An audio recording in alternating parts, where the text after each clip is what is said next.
On the 19th of June 2014, in the early hours of the morning, emergency services received a 999 call. The police and paramedics arrived in Cook Street. They found a young man propped up against one of the walls.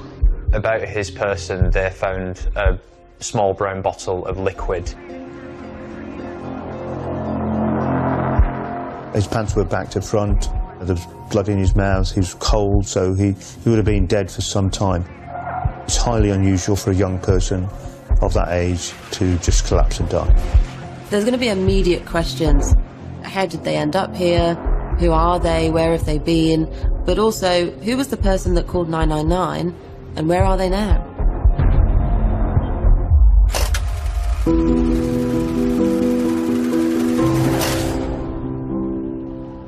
When Ryan Edwards moved to a new flat in 2005, he was keen to become part of the local community. When I first moved to Barking, it was seen as, you know, not a very trendy area of London. It was not known as a particularly gay area. I felt like I was the only gay in the village, effectively. Soon after moving in, Ryan introduced himself to his neighbour, Stephen Port, a 30-year-old chef. I think we quickly established that we were both gay. We said we'd meet for a coffee sometime, and we swapped numbers. Stephen was very softly spoken, and he came across to me as a pretty harmless soul. He reminded me actually a little bit of the BFG, the Big Friendly Giant. He was very, very tall and slightly sort of lumbering. In search of a more vibrant gay scene, the new friends planned nights out further afield. It was at that time that I found Stephen's interaction with people really limiting. He was very socially awkward. When I tried to introduce people to him, he'd get his phone out and almost ignore them. Stephen Port, as an adult, was quite an odd person. He was very, very childlike. He could be quite naive. First of all, his type was much younger than him, skinny, what is known in the gay community as a twink. He would like them to look a lot younger. Stephen would often say to me, oh, hey neighbour, come round for a coffee and meet my new guy. And this was several times a week. He was in his 30s, he was a little bit older than myself. And so these young guys he was introducing to me were sometimes quite young. You know, obviously over the age of consent, but I thought to myself sometimes, not very much. Despite his quirks, Stephen Port proved popular on the dating scene. He was often meeting men, and I remember thinking at the time, how was he meeting these guys? I quickly realised that he was finding a lot of guys online. If you're a shy person like Stephen Port, it's very attractive to have access to dating apps. He doesn't have to go into a well-lit bar and try and charm somebody and make a fool of himself. Online profiles allow you to create a curated image of yourself. The danger with online is that you never truly know who you're talking to.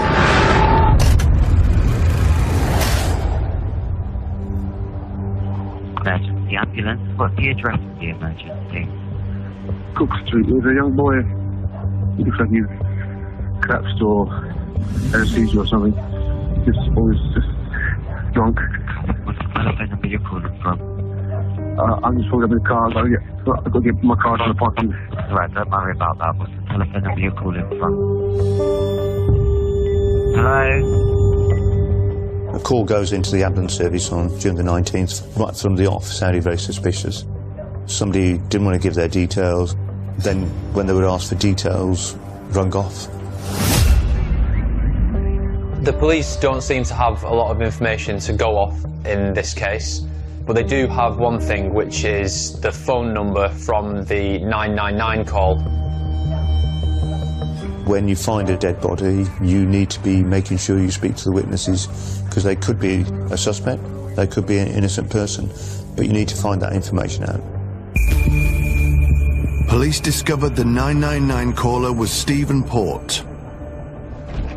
Officers were dispatched to his flat in Cook Street.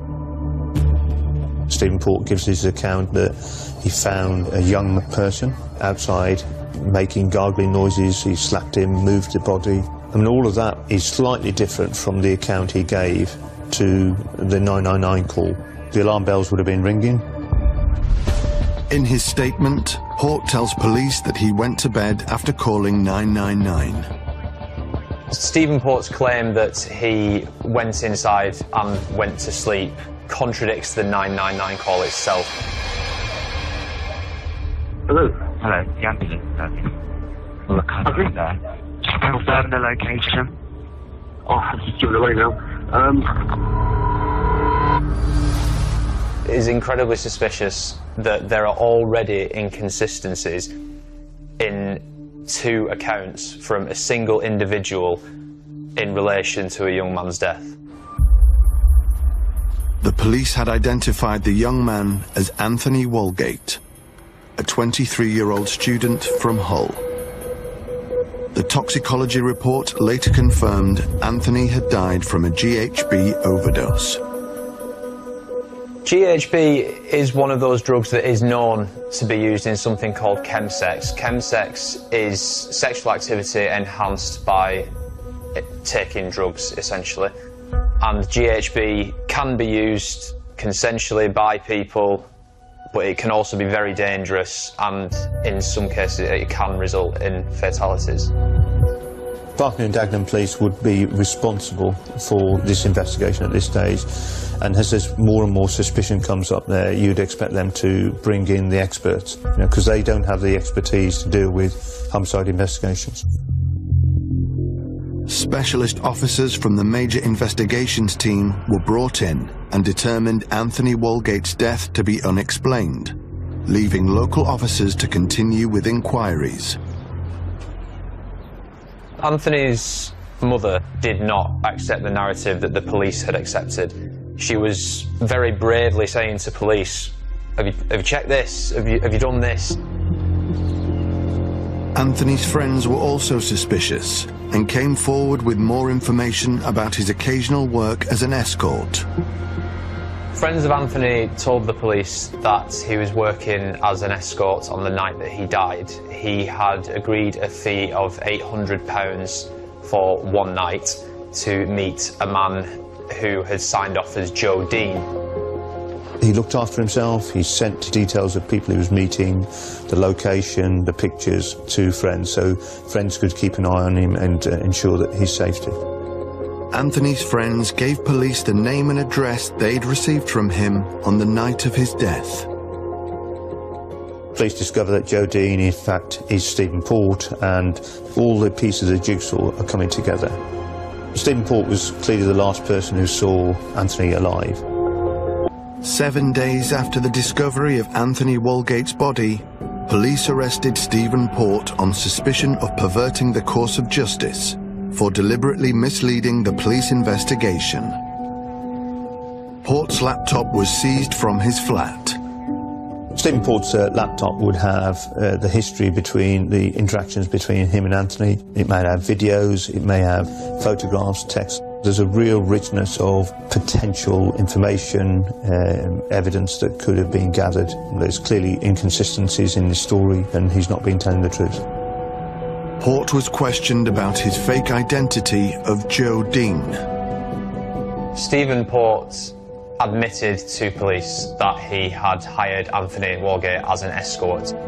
He claimed they had consensual sex, that Anthony had brought GHB with him, and he took that voluntarily. Port claimed that he'd moved Anthony outside when he'd been unable to wake him from a deep sleep. His account in the interview is that the reason why he moved the body is because he thought that the suspicion would fall on him that he'd actually murdered Anthony. Port is trying to present this scared and timid character that didn't tell the police out of shame and fear, I think to try and buy some sympathy from the police. But now finding out that Port actually had had sex with Anthony, found him dead, moved his body, and then went back to sleep, that has to suggest some very alarming behaviours from this man. Port is charged but released on bail. His laptop is not analysed. Neighbour Ryan, who was unaware of Port's involvement in the case, had started to notice changes in Stephen's behaviour as his obsession with dating apps continued. I went around there and he was looking a bit rough, and I was taken aback because there was a really large container sat on the coffee table, and it was full of white bags and little vials of, I think, a clear liquid. He did get his boy, as he would call them, out of the bedroom and to meet me, but the guy was clearly under the influence of something. When I quizzed Stephen on this, I recall he said some guys like to have some to spice up, you know, the sex life in the bedroom, so it's no big deal, neighbour, it's completely under control. On August 24th, Ryan was introduced to another young man Port had met online. I think I met Gabriel on the first day he moved into Stephen's. Stephen said to me, "Oh, hey neighbour, come around for a coffee, meet my new guy." Gabriel immediately struck me as someone a bit different to Stephen's normal type. He was an aspiring artist, really bright, articulate, intelligent young man. Gabriel Kovari was Slovakian by birth. He had moved to London in his early 20s. He makes contact online with Stephen Port, who says that he can stay at his flat on the sofa for free. A day later, Gabriel and Stephen visited Ryan's flat. When Stephen left the room, Gabriel confided in Ryan about his new landlord. Gabriel kind of leant into me and whispered to me to say, "Ryan, Stephen is not the person you think he is. He's not a nice person." And obviously that was really disturbing to hear, but I couldn't kind of investigate that and what was meant by that further because Stephen came back. But I thought at that point, okay, well, perhaps Gabriel's idea of staying at Stephen's and Stephen's idea of Gabriel staying is different. I messaged Gabriel to say, if you're uncomfortable at Stephen's for whatever reason, you're more than welcome to stay at mine for a couple of nights until you find somewhere longer term. And Gabriel said, "Oh yeah, great, let me get back to you." And he didn't. When Gabriel failed to reply, Ryan messaged Port in search of answers. Initially it was that, oh, Gabriel's left. I think he's gone to stay with some sort of army guy, I don't know, but I'm a bit worried. I wouldn't let this go because it was still sitting quite uneasily with me. And he said, "Oh, I haven't heard anything. Do you think I should go to the police?" And I remember thinking to myself, okay, well, this is a bit odd. And I said, well, you know, maybe if you think that's best, but it's only been a few days. Maybe he'll get back in touch with you. 3 days after Gabriel's disappearance, a local dog walker discovered the body of a young man slumped against a wall in St. Margaret's churchyard. The dog walker talks about the body being propped with their back against the wall, wearing sunglasses, a bit of a wonky position on their head and covering their eyes. Police identified the man as Gabriel Kovari, and the pathology report later determined the cause of death to be a GHB overdose. You've got another young person just a very short distance away from where Anthony's body was found. I think you'd be asking a few questions around why this has happened. Friends and family of Gabriel flagged their concerns to police, but within 5 hours of discovering his body, Gabriel's death was classified as unexplained but not suspicious.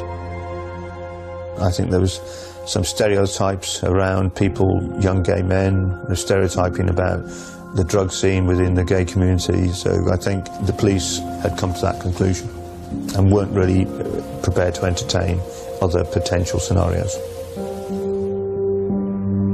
2 weeks after meeting Gabriel, Ryan finally received news on his disappearance from Stephen.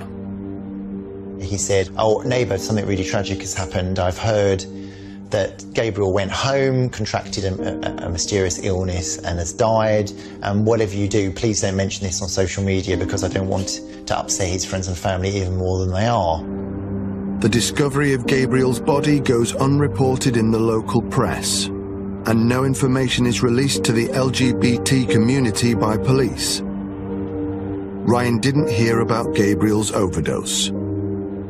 I remember thinking at the time, this is really unusual. Young people that seem to be healthy don't just pick up viruses and die.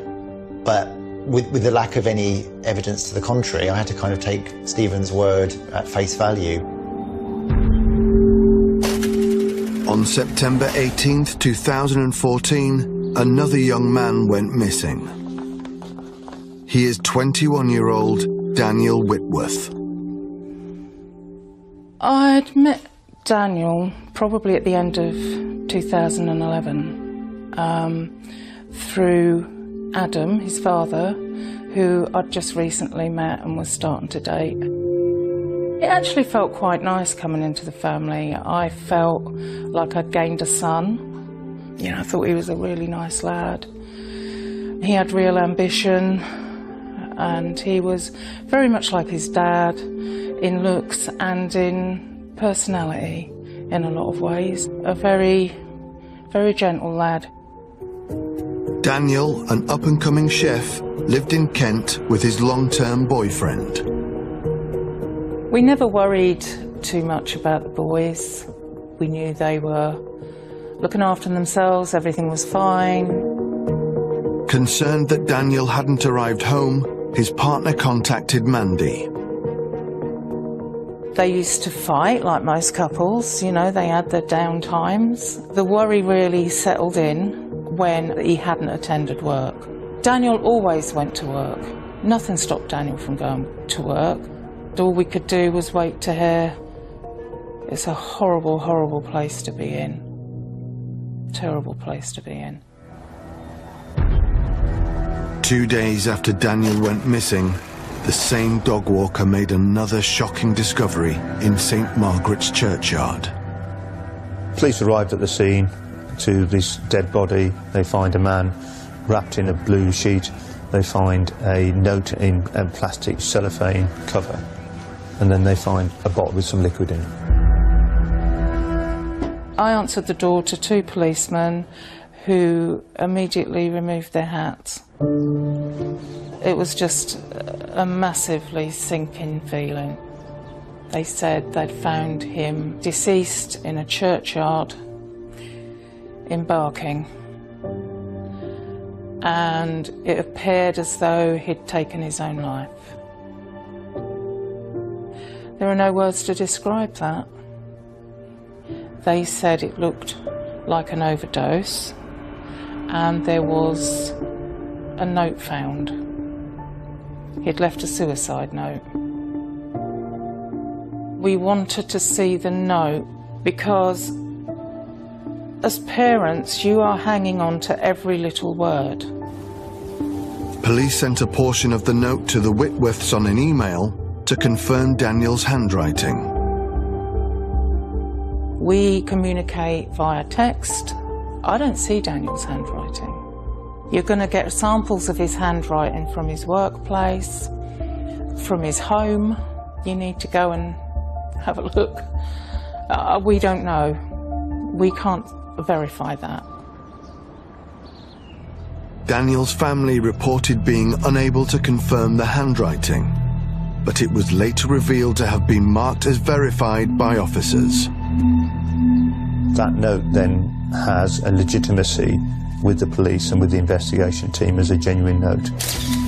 The contents of the note also raised concerns for Daniel's family. The note makes several claims. It says that he has taken all of the GHB that he has on him because he feels guilty about the death of somebody who in the note is referred to as Gabriel Edeen. Nobody knew who Gabriel was. There were questions galore, and our heads were spinning. The story in the note is that the pair were having sex with the use of drugs, so chemsex, and Daniel got carried away and gave Gabriel some more GHB, and he didn't notice that Gabriel had stopped breathing while they were having sex. And we said, well, Daniel, don't do drugs. And we knew he didn't do that, and we knew he certainly wouldn't do anything like that. The note says that he's feeling dizzy now and that he dropped his mobile phone. So you have this impression that he must be writing this note either on that spot or as he's walking up to that spot. And at some point he feels the need to say, BTW, by the way, please do not blame the guy I was with last night. He knows nothing of what I have done.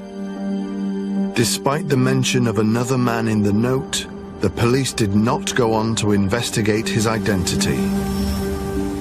Why would you worry about what happened after you've gone to somebody else? You know, it was just mind-blowing. And the first thing we said was, this says nothing of Daniel. Nothing in this note says anything of Daniel. The Whitworths continue to raise their concerns about the credibility of the note with police.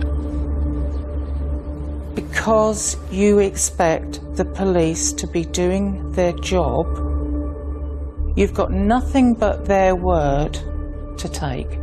How do you even begin to work your way out of a situation where so much information depends on one organisation and you can't feed into it? On the same day Daniel's body was discovered, his death was classified as non-suspicious by the duty inspector. The police decide to close down the crime scene fairly quickly, and there just didn't seem to be that professional curiosity. There is this pattern emerging. This suicide note is actually identifying that it could be through someone else administering the drug that they died. And if they'd followed that line of investigation, they'd have discovered that it was true. Someone else had been administering those drugs, but it wasn't Daniel. 3 young men had been found dead in as many months in East London. As soon as you know that there are 3 bodies found within 400 yards of one another, they're all a similar age, all who have died of a drugs overdose, there are really worrying signs of suspicious activity. Is there somebody targeting gay men? Is there something around the drugs that these men are taking? It's a matter of public concern and safety. Journalists posed the question to Barking and Dagenham police to find out if the deaths were being linked or treated as suspicious. I think they were pretty astounded when the police told local journalists that none of those deaths were connected. They were unusual but not suspicious. 9 months after his arrest, Stephen Port was sentenced to 8 months imprisonment for perverting the course of justice. He was not under suspicion for the death of Anthony Walgate, and no connection had been made between him and the other 2 victims. Neighbour Ryan, who was unaware of Stephen's conviction, was struggling to contact him. I messaged Stephen a few times and didn't get a response, which was kind of unusual, so I messaged one of his friends. I got a very vague response back from this friend that something had happened, Stephen had got, involved in something he shouldn't and was in prison. Port served just 2 months and 13 days of the sentence and was released on tag. I think on a new number, Stephen messages me.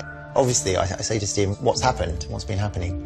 And he replies back something very vague, but, a neighbour, it was a silly mistake of mine that has kind of cost me dearly. And so then I looked back at my experiences and thought, okay, my concerns with the large quantity of drugs that Stephen had on his coffee table, then yes, he was dealing. In June 2015, a coroner's inquest was held into the deaths of Gabriel Cavari and Daniel Whitworth, 9 months after their bodies were found. I think for the families it was the last bastion of hope in terms of having more information coming to the public domain. The coroner raised concerns about forensic analysis carried out on the bedsheet Daniel was found in. A police officer at the inquest was asked about the bedsheet being tested or not tested. And he said something along the lines of the reason to test it would have been obviously to determine who he was with the night before, in case that helped. But he said something like that wasn't put forward or pursued at the time. And that was a significant and clear failure on the part of the police. It just beggars belief why they didn't do it. Things were just glaringly obvious then that things had been missed. The job hadn't been done. Questions were asked about the suicide note, a key piece of evidence in the investigation. The note had never been shown to his partner, and the family says that they never gave that assurance that it was definitely Daniel's handwriting. No fingerprints or DNA analysis of the sleeve that the suicide note was in, and the suicide note itself. No handwriting analysis. I thought it was something that they'd slipped the note into to protect it when they gave it to us to read. Everything just came crashing down in my head. How could he possibly slip that in a plastic cover, having passed out writing his own note? The coroner recorded an open verdict for the deaths of both Gabriel Cavari and Daniel Whitworth. Because she couldn't say for sure that Daniel had taken his own life from the information she'd been given. It was left open. So I remember thinking, great, we can have another go. If you've got a suicide note at an inquest and the coroner's not convinced it was suicide, that should set alarm bells ringing. The police, I think, should carry on investigating those deaths, but they didn't. They did not at that time treat those deaths as suspicious. Even though we'd been presented with all this new information, we weren't allowed to go back over it. That was it. I felt gutted. The family are left with lots of unanswered questions, but actually the matter is concluded. There's not a lot of things they can do from now on. I left that inquest knowing that we were nowhere near finished. They might have been finished with us, but we weren't finished with them. 12 weeks later, the case took another turn when police in Barking were called to a familiar location. On the 14th of September 2015, a fourth body was found close to St Margaret's Church. The body was found on the other side of the wall from where Gabriel and Daniel's bodies were discovered. The similarities didn't end there. He didn't have his phone, and there was a small bottle around his body. There were signs that he had died of a drugs overdose. The young man was identified as 25-year-old Jack Taylor. Police believed he had likely died of an overdose. His family were informed. His family were devastated, obviously, when they found out. And the sisters of Jack Taylor were also shocked at the conclusion that the police had come to. Their brother wasn't known for doing drugs. As a forklift truck driver, he would have had to submit to regular drugs tests. Unconvinced by the police investigation into the death of their brother, sisters Donna and Jen took matters into their own hands. Jack's sisters basically found out that there was two other men who'd been found in the cemetery. Then they found out about Anthony, who was found 400 metres away. So Jack Taylor was the fourth young person to have died in suspicious circumstances in this area. And I think they then demanded that the police did more. Donna and Jen did a lot of work, especially for people grieving, a lot of very impressive work to join dots that the police were not joining. What we know is that during his night out, in the early hours of the morning, he was on a dating app, and they arranged to meet at, I think, about 3 AM at Barking train station. The sisters presented their findings to police, appealing for further investigations to be carried out. Jack's sisters had a similar experience dealing with the police at Barking and Dagenham to what the other families had had. All the families were doing their own research, sharing information with the police, and the police just had dismissed it. Jack's sisters discovered CCTV cameras where Jack had been on the night of his death and requested the footage from police. Donna and Jen watched the CCTV, and there was a man next to Jack Taylor, considerably taller than Jack Taylor, sort of looming. And they obviously wanted to know who that man was. Jack's sisters demanded that the images be released to the media to try and identify the man in the CCTV. The police were not enthusiastic about releasing the footage. They didn't seem to understand the urgency, the starkness of how wrong their conclusions seemed to the sisters. And it's only because the family was so tenacious and dogged that the footage ended up getting released. It's actually a Barking police officer who recognises the man in the image as Stephen Port. He remembers him from his involvement in Anthony's case, where Stephen was arrested for perverting the course of justice. And now, at last, a thread starts to form between these multiple cases.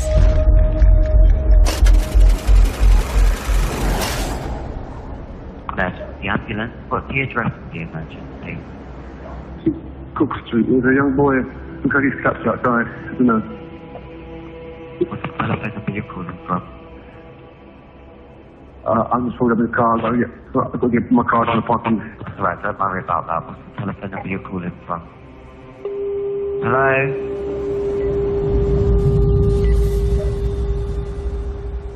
You have to wonder why it is that Port even made that call to 999. Was it that he was trying to alleviate some of the guilt he felt for what had happened? Or was it simply that he was trying to regain some control over the situation? On the 15th of October, Stephen Port was arrested on suspicion of murdering Anthony Walgate, Gabriel Cavari, Daniel Whitworth and Jack Taylor. The major investigations team took over the case, searching Port's flat and seizing his laptop and mobile phone. Stephen Port's flat in Cook Street, it was odd. I mean, loads of children's toys, loads of porn, homemade videos on his phone. Police finally conduct a proper search of Stephen Port's laptop and mobiles. They discover 83 videos, some of them include him. A couple of streets away from me. This is Jack Taylor. Do you recognise that name? He denied knowing Jack Taylor, but there's CCTV footage of him walking with him. So you don't recognise his face? I do not know. No. And I mean, that's Jack Taylor, so you don't recognise Jack Taylor? No. I mean, it would be risible were it not so outrageous. It's such an obviously stupid thing for someone in his position to say. 3 of the 4 people that have been found dead were found slumped up against the wall here of the Abbey. Pardon? Yeah, I didn't know that. You didn't know that? So that's news to you, is it? Did you put them there? No. And Stephen, did you write this letter? No, I didn't. Photos of it was found with Daniel.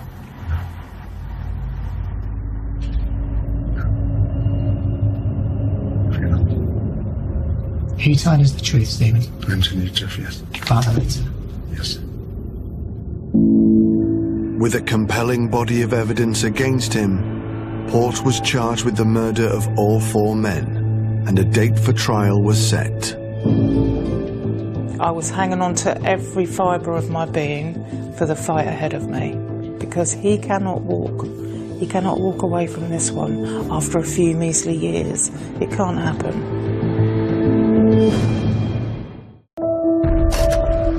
On October 5th, 2016, Stephen Port went on trial.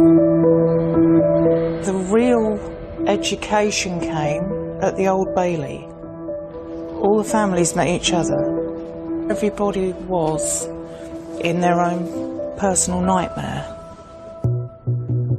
Port was charged with 4 counts of murder, multiple rapes and sexual assaults. He pleaded not guilty. What was jarring about that is he's sat there acting like he's been called up on a bit of graffiti or something, and he was just like bored, he was just looking around the room. He never made eye contact with me, and he was bold and bolshy and joked with the policeman that he was chained to, and smiled a lot and made me hate him even more. The court heard evidence from the analysis of Port's laptop and search history. The type of search terms used painted a picture of drug rape pornography, which was really powerful evidence for the jury to understand Stephen Port's motivation. This is someone who's clearly motivated and obsessively engaging with very graphic, very violent, extreme pornographic content, and essentially taking that fantasy into a reality. The horrific reality of Port's fantasy was played for the jury in court. A video from his own hard drive that shows him engaging in sexual activities with an unconscious man. Port denies this and says that this was purely the end result of quote-unquote normal sex. One of the obvious defenses for Stephen Port is that this is just a terrible accident, and he never intended to kill or cause really serious harm. Now, that is such a wild assertion, because even if it could be some form of defense for a singular occurrence, for this to happen 4 times over the course of a matter of months suggests that even if they were accidental, that there was such a careless disregard for human life that it is equated with murder anyway. Surviving victims came forward at trial to testify against Stephen Port. The prosecution did a fantastic job of just going through painstakingly every allegation that was made against him. There's some incredibly brave witnesses who came to court and told their stories. The jury had evidence from near misses, people who had had drugs administered by Port, and the jury could hear live evidence of what effect it had on those victims. After a 7-week trial, Port was found guilty of murdering all 4 men and multiple sexual assaults. He was later sentenced to a whole life tariff without parole. There was lots of tears, lots of hugs, lots of relief, all the emotions you can think of, really. I mean, this man, I don't want to call him a man, he's not a man, but it will die in prison. And for that, I am eternally grateful. The judge told Stephen Port that he carried out the murders to satisfy his lust for sex with men he'd rendered unconscious, describing his attempt to cover up 2 of the murders as wicked and monstrous. A bittersweet moment for the families. On the one hand, they're getting justice, but on the other hand, as each case unravelled, they would have seen significant shortcomings in the police investigation. The way we loosely put it was, look, we're going to have to sue the police afterwards. We know it won't bring him back, but people have to be held accountable.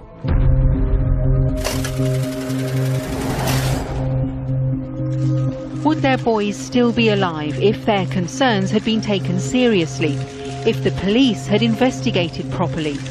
The families of Stephen Port's victims hoping, finally, for answers as the inquests into their deaths open this morning.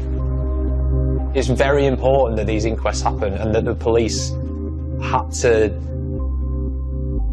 to submit themselves, essentially, to the scrutiny of open justice. The inadequate investigation by the Metropolitan Police into the deaths of Anthony, Gabriel, Daniel and Jack should be on public record as one of the most widespread institutional failings in modern history.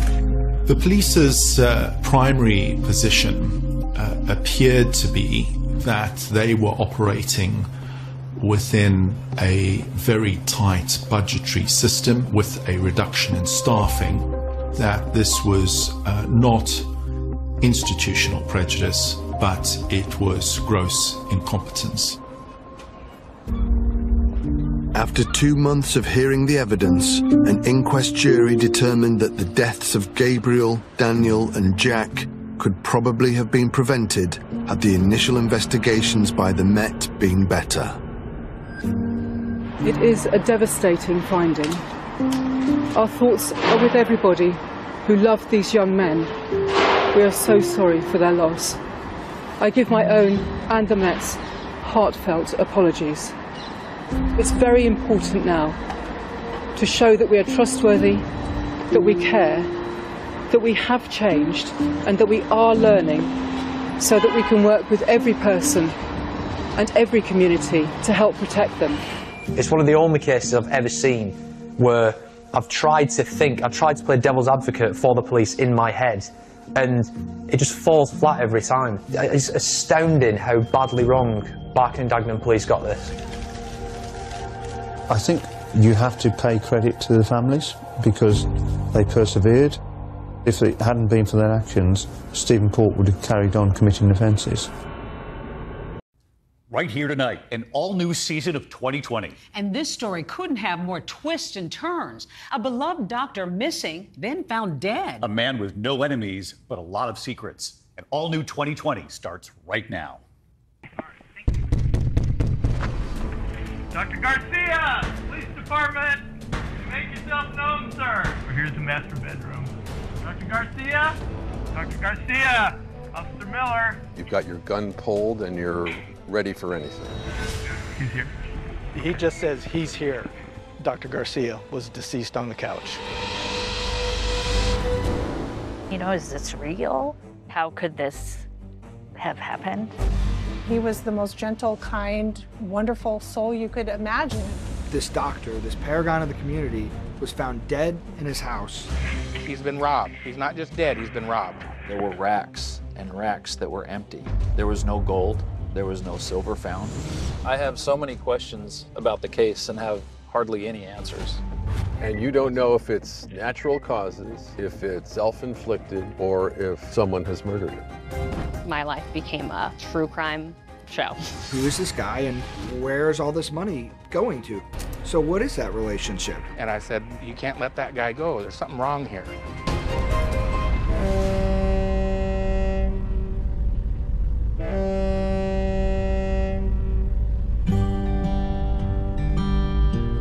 We're on our way to Ketchikan, Alaska, the Rock. To get here, you have to either take a plane or take a boat. And if you take a plane, you still have to take a boat, because the airport is located on one island and Ketchikan proper is located here. It's beautiful enough that it's a place worth coming to. It's remote enough that it's a place worth escaping the place you came from. And it's also the site of an enduring and deep mystery involving one of this town's most respected and well-regarded citizens. And it all began with one out-of-the-blue phone call. City Dispatcher, can I help you? Hi, I'm trying to do a wellness check on a friend of mine that's in Ketchikan. Okay, what's his or her name? Eric Garcia, and I haven't heard from him, so I'm getting worried. On March 18th of 2017, Ketchikan Police Department, we had a welfare check call come in. This person actually is from the Seattle area. He says he's a friend named Jordan Joplin. He's the general surgeon there. I just want to make sure that he's okay. Okay. We had an officer respond to the doctor's house. What is a welfare check exactly? Basically, somebody is concerned about somebody's well-being. Officer Devin Miller had lived in Alaska since he was 3 years old, and on that day in 2017, he was on patrol, and he was sent to Dr. Garcia's house. How often would you be asked to do a welfare check by someone who lived a long ways away? I gotta tell you, that's the rarity. I responded. I drove up to the residence. There was snow on the ground. I could see that there was no tire tracks. What did you do when you got here? Made sure checked the house, made sure it was secure. We looked for any kind of footprints. Everything was secure. Lights were on at the house. Did you try to get into the house on the 18th? I did check the lock to make sure it was locked. What did that tell you? Looked like typical of what somebody does when they go on vacation. After that, I contacted his office. The police learn that Dr. Garcia's colleagues, they're aware he has plans to be out of town. He's attending a medical conference in Las Vegas. This is a conference he attended every year about this time. It's about a 7 to 10 day trip. So that's that, right? That's that. You don't have to get back in touch with the caller. I do not. But Dawn Hink, now she manages Dr. Garcia's schedule at the hospital, and she's his very good friend. She's not the one who took that initial call from the police. So officers are unaware that she was getting a little concerned that she hadn't heard from Dr. Garcia. Dr. Garcia would send me messages probably 20, 30 times a day when he was on vacation. We were in constant contact where he was, how much fun he was having. I had sent him a message and didn't receive anything back at all. So it definitely struck me as odd. Any questions or worries about Dr. Garcia would be kind of big news here. Ketchikan is a small town, and he's only one of 2 general surgeons for the whole area. We don't have a lot of doctors here. It's such a small community. He was often the only one here. He'd have to take care of an awful lot of things that he might not take care of if he was working in a large metropolitan community. What kind of surgeries was he doing for the most part? Any kind of trauma, logging accidents, gallbladders, logging accidents, helicopter crashes. We have tons of different unique situations up here that are unparalleled to anywhere else. Dr. Garcia had become a beloved presence since moving here to Ketchikan, a town he first discovered the same way so many other people do, on an Alaskan cruise. So Alaska is an enormous state. There's also a panhandle that comes quite far down. Ketchikan is the southernmost city in that panhandle. So Ketchikan's the first stop for most cruise ships coming north into Alaska, and it's the last stop for cruise ships heading down to the lower 48. Population of Ketchikan is about 8,000 or so, but that comes with an asterisk, because between the months of April and October, Ketchikan is a cruise ship mecca. As many as 15,000 passengers disembark from these massive boats every single day. What is it like when it's busy here? Wall-to-wall folks stumbling over each other. It's good for our economy. They want to see whales, they want to see eagles, they want to see bears, all of which we have. And of course, people come here a lot to catch the fish. We're known for being what we call the salmon capital of the world.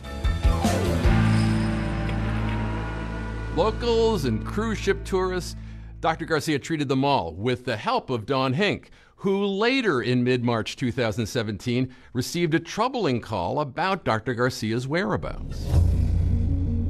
I got a phone call from Dr. Garcia's mother, and she had asked me to please go to the house and see if I could find out, if he was there, because he wasn't responding to anything she was doing. And so I did that. Everything at the house seemed to look pretty normal. The vehicle was not there. We drove past the airport lot, and Eric's truck was there, just as if he was going to be going on a vacation. And so everything seemed okay. With signs pointing to Dr. Garcia being out of town, the police say they've followed their standard operating procedures. In order for us to enter a house or to forcibly go inside of the house, we're going to need some kind of an exigent circumstance. In the case of Dr. Garcia, we didn't have those circumstances. Then, 6 days after that phone call for a wellness check, Jordan Joplin, the friend from Washington State, calls again.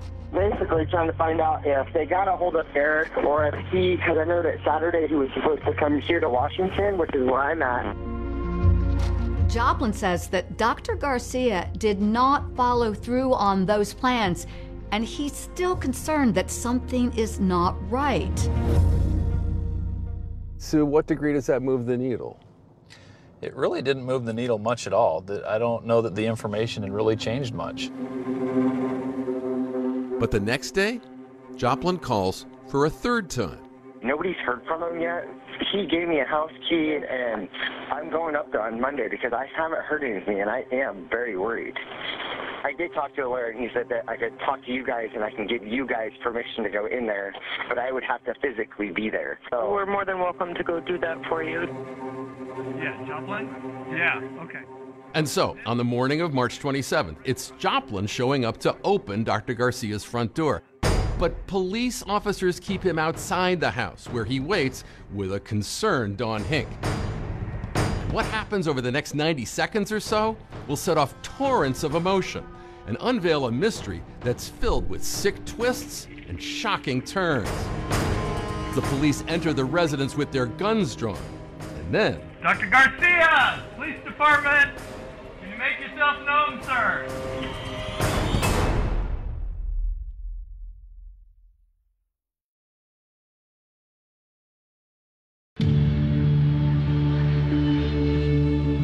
This close friend that had been calling the Ketchikan Police Department for the welfare check of Dr. Garcia, Jordan Joplin, called once again and said that he was just arriving from Seattle. You had this guy in town who said he had keys to the house, and he wanted you to accompany him. Yeah. We provide a service, and we were going to provide that service. Sergeant Cheatham and I got there around 9 o'clock in the morning. The house looked the same as when I was there before, so we just waited for Mr. Joplin. It was kind of a big house for a single guy like Dr. Eric Garcia, but the only in Alaska views must have suited the 58-year-old surgeon who had arrived here 8 years earlier, his latest stop on a journey that began more than 4,000 miles away in Puerto Rico. Which town in Puerto Rico was it? Ponce, which is the southern side of the island. Our grandmother had a heart defect, so for him to pursue medicine, it was important so that he could help the family. I think he knew that to get his specialty that he wanted to, he was going to have to leave. After he finished his residency program, he moved to Eagle Pass. On the Rio Grande, the border between Texas and Mexico, Eagle Pass has about 30,000 residents. So back in the mid-90s, it's an opportunity for a young surgeon like Eric Garcia to do it all. When you are a general surgeon in a small town, you get to do a lot of things. Did he like the kind of big fish in a small pond aspect? I believe so. He could be more prominent that way, more involved, would have more impact. He loved to travel. We traveled the world together. We decided to take one of those Alaska cruises that took place in September 2004. That was the first time he went to Ketchikan. He really liked Ketchikan.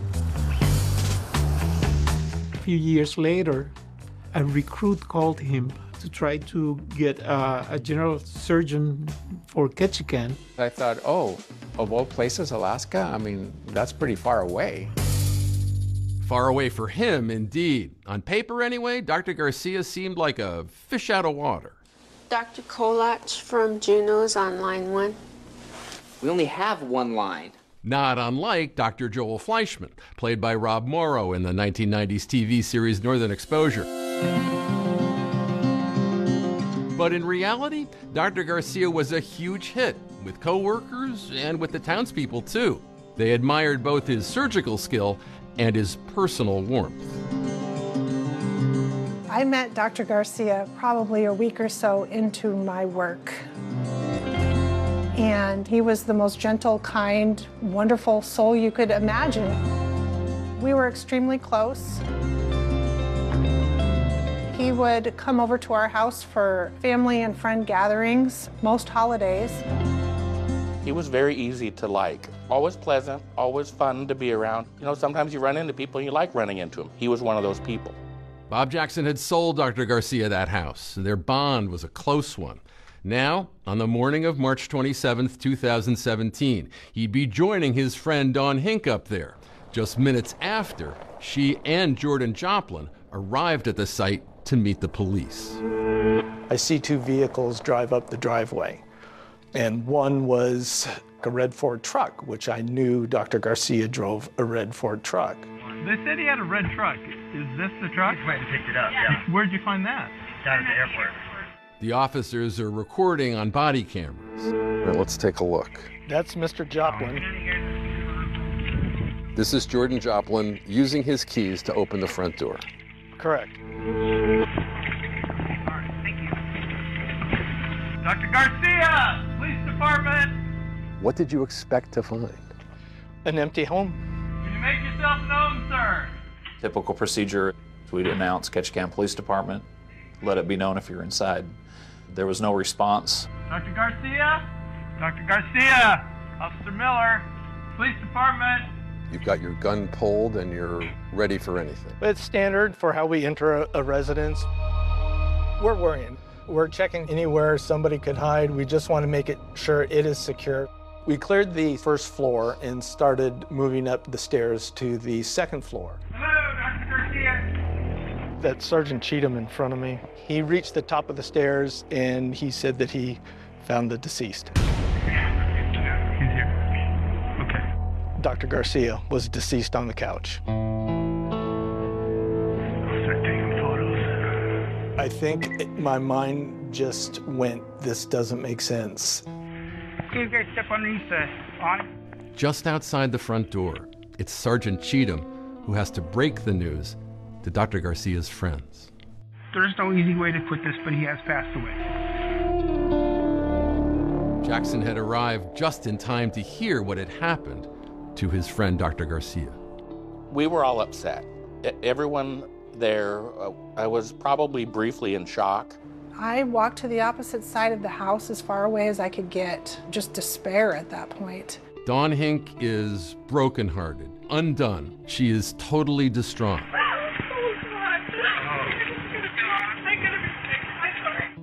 And Garcia's friend from Washington, Jordan Joplin, says he is hurting physically. No, I don't blame you. I have heart issues, I think. Okay. Well, if you need to go to the hospital, we can get you to the hospital. If you want to go sit down, go sit down. Joplin recovers, but as the news spreads around Ketchikan, the entire town goes into shock. What did you think about when you heard that news? I guess kind of panic. Not really wanting to believe that. You know, is this real? How could this have happened? I didn't believe it at first. No, it can't be. But it was. Garcia's mother had been worried that he was not returning her calls. Now, from thousands of miles away, Dr. Garcia's brother Saul is calling the Ketchikan police for an update. My wife and I were in a conference room and we called. We were both sitting there calling, and I had the officer on speakerphone and he's telling us this. Your brother was found dead. The police start trying to figure out what exactly has happened to Dr. Garcia, and they start to learn that the good-hearted doctor actually had some health problems. Major heart issue. This year? This year. They hospitalized him overnight here in Ketchikan. My first impression is like, oh, maybe, there was an event with his heart, to the point that now he passed away. We can make theories on how we think somebody dies, but we just won't know until we get the autopsy results back from the state medical examiner. But after police discovered what's behind this locked door, their thinking will totally pivot to matters more criminal.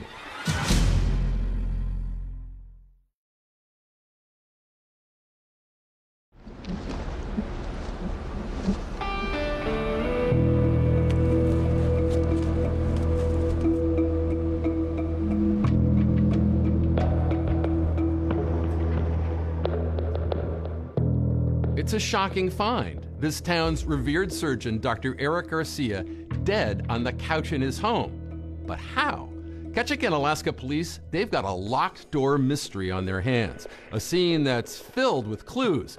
And right from the start, something about this scene just doesn't smell right.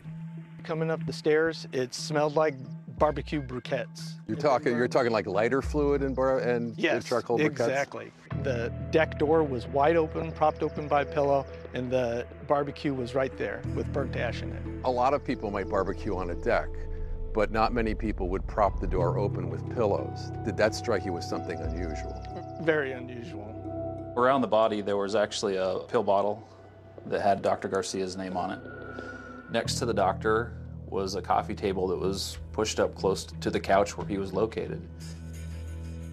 There was an open package of bacon, and there was a partially burned charcoal briquette on the coffee table. Outside the house, grief continues to wash over the friends of Dr. Garcia. But Bobby Jackson is agitated about something. This house needs to be secure. Yeah, we'll take care of it. I mean, the alarm needs to be set. What I'm saying is there's stuff in there that needs to be locked up. And when Devin Miller comes downstairs, Jackson pulls the officer aside. And he said, there's a storage area underneath the stairs that is locked, and it is got gold and coins and silver in there, and a large collection of collectible alcohol.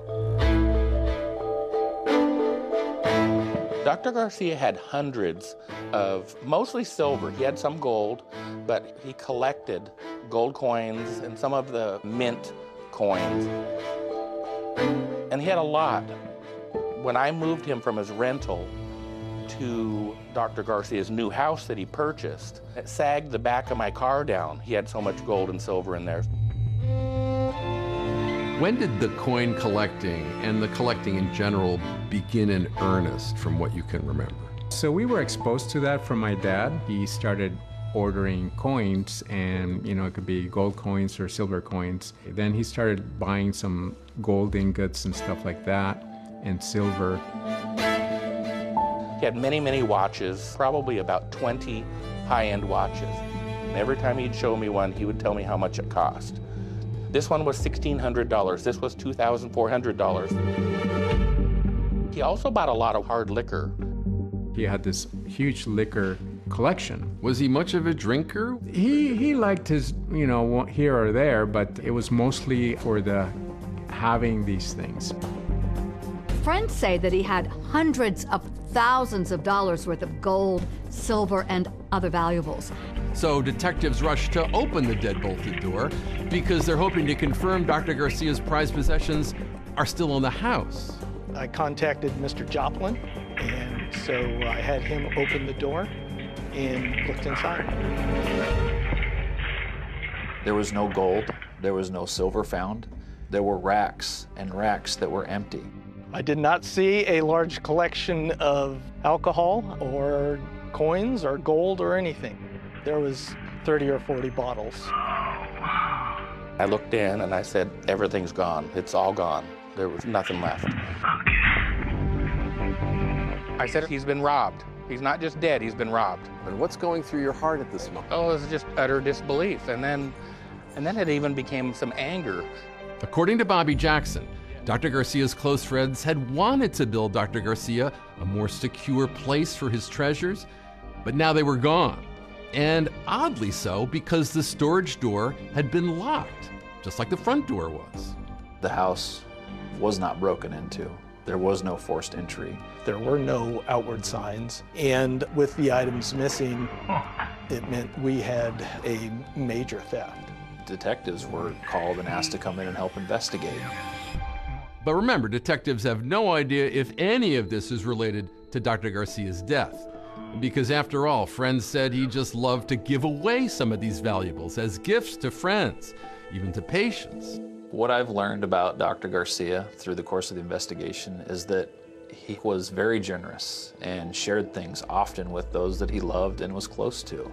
He would share portions of that alcohol collection that he had. He would gift gold coins. He would buy things for his co-workers, for his friends. He was very generous not only with gifts, but with his time and with his service. I mean, he had no bounds. He just, hey, you like that? Is that cool? Have it, and it's a gold nugget. It's an expensive piece of jewelry. Normal people don't just give to whoever. It struck me as an odd thing. It was like, oh, that could be bad. The randomness of it kind of concerned you. Mm-hmm. Why exactly? Yeah. It just throws red flags. You can collect some unsavory people that way. Perhaps there's a very good reason why virtually all of Dr. Garcia's valuables are gone. Maybe he didn't plan on being on Earth much longer. Hi, this is Jordan Joplin. In fact, close friend Jordan Joplin had told police on the phone that he'd feared Garcia might have harmed himself. I am very worried. He's been missing, and he was contemplating suicide. Nobody's heard from him, his parents. 10 days it's been. Okay. This is news to friends and family who didn't see any evidence that Dr. Garcia was depressed or suicidal. So as investigators take up this trail of the luxury goods, the question of exactly how Dr. Garcia died becomes even more important. They are now looking at Dr. Garcia's mysterious death in an entirely new light. Knowing that the missing valuables were gone, it really changes things immensely. Cops are intrigued enough by what they found here inside the house, but what else is missing might be more mysterious still. Like, what's all that on the wall? It changes everything.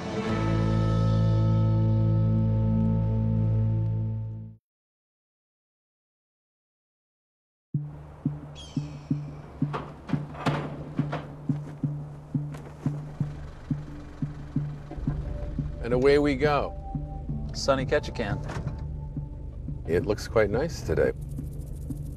For police here in Ketchikan, Alaska, like Deputy Chief Eric Madsen, the disappearance of what authorities believe to be hundreds of thousands of dollars in luxury items from the house of Dr. Eric Garcia adds to the mystery in the wake of his sudden and unexplained death. I have so many questions about the case and have hardly any answers. So it's frustrating not knowing. And you don't know if it's natural causes, if it's self-inflicted, or if someone has murdered him. I don't know any of those answers in that moment. And for cops, there's a big riddle in plain sight, all over the walls of the house. What was all that? All those. They look like bases for multiple smoke detectors. Every single place that a smoke detector was located or should have been was just the base with the wiring harness sticking out. There was not one smoke detector inside that house. They were all missing. That struck Garcia's close friends as extremely odd. Dawn Hinks saying she couldn't imagine Dr. Garcia getting up on a ladder to remove those smoke detectors. And there were other details of how his house was found that day that Dawn says made absolutely no sense. Like that barbecue that was found upstairs reeking of lighter fluid. Well, Dawn says Dr. Garcia was never known to grill. His loved ones describe a man who had difficulty doing anything for himself. A lot of times they called me his work wife, picking up dry cleaning, making and bringing his lunch. He is so committed to this career that he's not doing anything else. So his house could be on fire. He has to call somebody else to go, hey, can you check on that fire and maybe see if you can call the police or something. Given the circumstances and the mystery surrounding his brother's death, Saul Garcia decides to make his way to Ketchikan just hours after getting the heartbreaking news. He's got questions of his own to answer about his older brother, who, according to Saul, rarely shared with him details of his private life. Do you think he was lonely? Yes. And the reason for that is after he died, I went to his house. Alone one night, in the house Dr. Garcia said he loved, his brother Saul is seized by a powerful feeling. I was by myself, and it was so lonely there. There's no lights outside, it's so quiet, and inside that house, I just felt the loneliness. I just could not imagine him living in there. So, what might such apparent loneliness have driven Dr. Eric Garcia to do?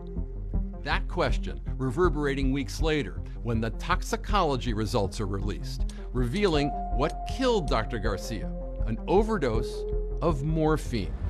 But it's curious because there's no morphine located in Dr. Garcia's home by authorities. There was no sign of injection, so it had to have been consumed. So that's noteworthy. Morphine found in his stomach. So that means it was swallowed, not injected. Also, there are traces in his bloodstream of a prescription sedative. Was that the empty bottle by his body? And then there's this. Garcia's blood also had an elevated carbon monoxide level. The toxicology report revealed a 9% value of carbon monoxide. Now that is 4 times the normal limit. So this raises the attention of police when you consider all the other aspects of this case that they've learned. Remember, cops noted a strong smell of lighter fluid in the house, and the upstairs deck door propped open with a charcoal grill placed right at the door. The deck is on the windward side of the house. That's the southeast side. Southeast side of the house. To Officer Miller, that was one of the oddest details of all, because everyone in town knew, in Ketchikan, you did not mess with the southeast wind. So no one in Ketchikan who was a resident here, in your view, would ever have barbecued on the southeast side of their house? Especially on the second floor that's going to get some wind. So maybe Dr. Garcia didn't know about the wind. I mean, nobody figured him for the barbecue at home type. Or maybe it was somebody else who'd been manning the grill. And then there are those curious items that turn up on the coffee table next to Dr. Garcia. An open package of bacon, a partially burned charcoal briquette. And as they uncovered the body and examined Dr. Garcia, they noted something else. I could see his left hand was on his abdomen, and there was charcoal on his fingertips that had gone to his white t-shirt. That's CO reading on the toxicology report, also making the mystery of the smoke detectors ominous indeed.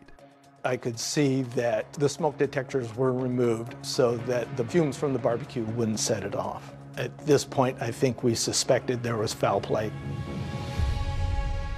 Weeks after Dr. Garcia's passing, Saul Garcia was working remotely from his late brother's home.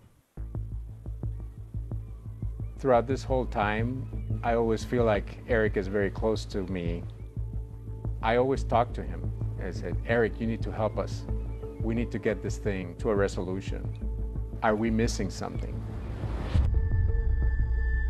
Saul breaks for lunch and then finds himself strolling a mile or so along a bridge when suddenly the whole case takes another dramatic and totally unexpected turn. As I'm walking, I get a ping on my phone and I pull it out, and as I look at my phone, I notice these white dots down below. I took some pictures with the telephoto lens, and sure enough, those look like the smoke detectors. Saul immediately calls Ketchikan police. Matson and other officers recover 6 smoke detectors in the woods. Authorities then go back to the house and match the smoke detectors with the 6 empty mounting plates via their serial numbers. It's looking more and more to police like somebody was trying to get rid of evidence. It looks like somebody may have been involved in Dr. Garcia's death. The morphine and the combination of the drugs, all the items being stolen, it just all started adding up. In my gut, this death didn't appear as to what it looked like. And as police continue to dig into the case, the evidence is going to lead them to a very unlikely suspect. Someone you might think was one of the last people who'd ever commit this crime.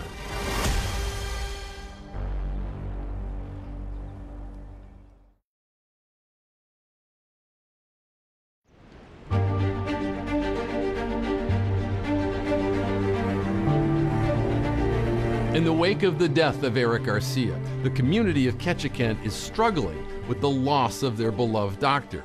And as one of only 2 general surgeons in the area, the death of Dr. Garcia causes a medical crisis. Dr. Garcia's death impacted the community greatly. There were a variety of patients that required his care. And with his specialty as a general surgeon, people just weren't going to get that from him anymore. It was a big blow to the community.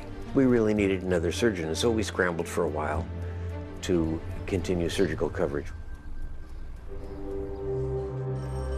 Meanwhile, the probe into Dr. Eric Garcia's mysterious death, it's become a criminal investigation. Amid the toxicology results, the missing valuables, that strangely placed barbecue grill, and the absent smoke detectors, it's looking like someone might have had a hand in Dr. Garcia's death. In my gut, this death wasn't what it was as it had appeared. To unravel that mystery, cops dig deep, and they're looking into every aspect of Garcia's life, including his financial records. We want bank records to show where he's got accounts in what bank. And they make a startling discovery. Garcia had made wire transfers to several people, including someone named Logan Cruz. Where's all this money going to? Who is Logan Cruz? Turns out police have a pretty good idea of who Logan Cruz is. Nobody's heard from him yet. Okay, and what's your name? My name's Logan. Oh, my real name is Jordan Joplin, but everybody calls me Logan. Sorry. The caller uses 2 different names, and we didn't find out till later what that was about. Some of Dr. Garcia's friends had met Jordan Joplin, aka Logan Cruz, but still, he was a bit of an enigma to the people on the scene that day when Garcia's body was discovered. He was clearly close to the doctor. Remember, he drove up in Garcia's red pickup truck that day from the airport, accompanied by a girlfriend. No one really in town knew him. He doesn't have a history in the town at all. Joplin's demeanor raises a lot of red flags that morning to investigating officers, as well as Dr. Garcia's friends. Mr. Jackson informed me that nobody knows who Jordan Joplin is. To Dr. Garcia's friends, Joplin's behavior seems questionable. But he's also the reason everyone assembled for a welfare check in the first place. Remember, he called the cops. He was raising concerns about Garcia's well-being. Had been calling the Ketchikan Police Department for the welfare check of Dr. Garcia. When police descended on Eric Garcia's home in Ketchikan for a welfare check, it was Jordan Joplin who'd flown up from Washington State with a key to open the residence. And the sight of those keys in his hand would be a sight Dawn Hink would never forget. When he pulled out the keys, I knew there's one set of keys, and he has them. I mean, that was the straw that broke the camel's back. So what is that relationship? Who is this guy? So we just closed doors, some privacy. So after finding the doctor deceased, police have a word or two with the out-of-towner. Okay, how did you guys meet? I'm just curious. Initially at the airport, actually. Jordan Joplin tells police there's a reason why he's got Dr. Garcia's keys, because Dr. Garcia gave them to him. He also said Dr. Garcia gave him power of attorney. You said you have power of attorney? I have a paper that he gave me. Okay. It says power of attorney. It's about the attorney at the top. Where is it at? It's my house. When Joplin is asked about the hundreds of thousands in valuables, he has a quick answer. 2 of them, actually. And they contradict each other. Do you know of any high-valued items in the house? No. Anything you think is high? You're obviously, where do you stay when you're in Ketchikan? Here. Okay. And you're not aware of any high-valued items in the house? Yeah, actually. Okay. I'm asking you about it because. Oh, yes. So you need to be truthful with us. For police, suspicions about Garcia's mysterious friend, they're only deepening as police continue to dig deep with their investigation. One day later, with a warrant, they go through that red pickup truck, Garcia's truck, which Joplin had been driving. There in the glove compartment, they find a vital clue. In the truck, we found a receipt, a way bill. From a barge company that transports goods all through Alaska along the coast down to the state of Washington. When we found a receipt in his truck, for me it was something suspicious was going on. Ketchikan police officers rush to the local shipping company. They're hoping they can find out exactly what is being shipped out of state. Detective Purcell and I went to investigate to try and get some kind of video. And what police would spot on surveillance video would take investigators far away from Ketchikan and into the lower 48 on a ticking clock search, and the man might be a murderer. But when the private becomes public, deep secrets will be revealed, shocking the people of Ketchikan.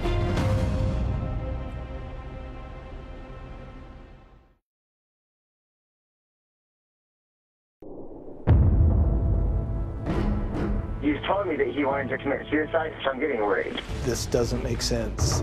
Just despair. Bizarre. This doctor was found dead in his house. He's here.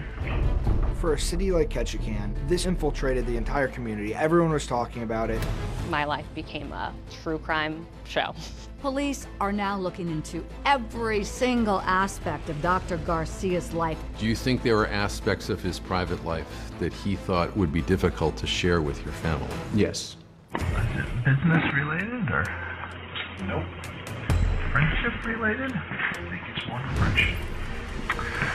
Who exactly is Jordan Joplin? And how did a respected doctor in Alaska become entangled with him? He was two different people. He was very good at manipulating, very good. How good? Whatever Jordan wanted, Jordan pretty much got, honestly. This crime scene just became massive. But nothing in this case is more stunning than the chilling video clip that prosecutors play in court. Oh my God.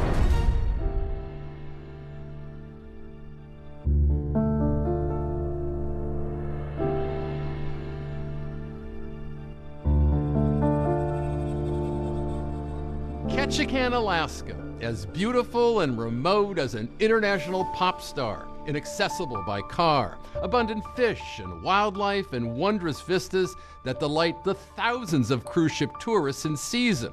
Dr. Eric Garcia took a good look during one of those cruises and left Texas to move here. The kind-hearted physician making a lot of friends among the town's 8,000 year-rounders, grateful to have in their midst such a skilled surgeon. Dr. Garcia, Officer Miller, Police Department. But March of 2017, there's trouble in paradise. Big trouble. He's here. When cops find the beloved Dr. Garcia dead in his home. He was just the nicest man. Everybody knew him. Everyone wanted to say hello. What a nice guy. Initially, there are questions about his death. Could it be suicide, a heart attack, or something more sinister? Even after the autopsy was done, the medical examiner did not find any signs of trauma. After that, the toxicology report came back and showed he had actually died of a morphine overdose. But the question is, how did that morphine get in his system? So what or who had taken the life of this trusted physician? And could this scenic hideaway of fewer than 10,000 residents be harboring a murderer? Dr. Garcia's house, a locked door mystery filled with potential clues. A barbecue grill by an open door, a charcoal briquette on a table, missing smoke detectors discovered tossed into nearby woods. Precious items of value that should be here, but aren't anymore.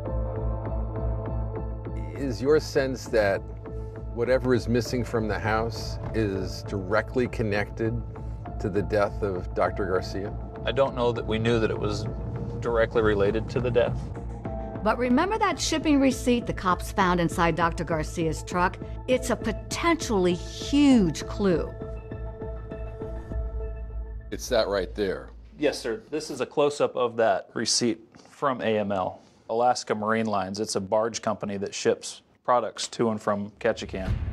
Essentially, it was a receipt that was in the name of Jordan Joplin, listing the doctor's address as a shipper address to Jordan Joplin in Maple Valley, Washington. The container weight was total about 4,400 pounds.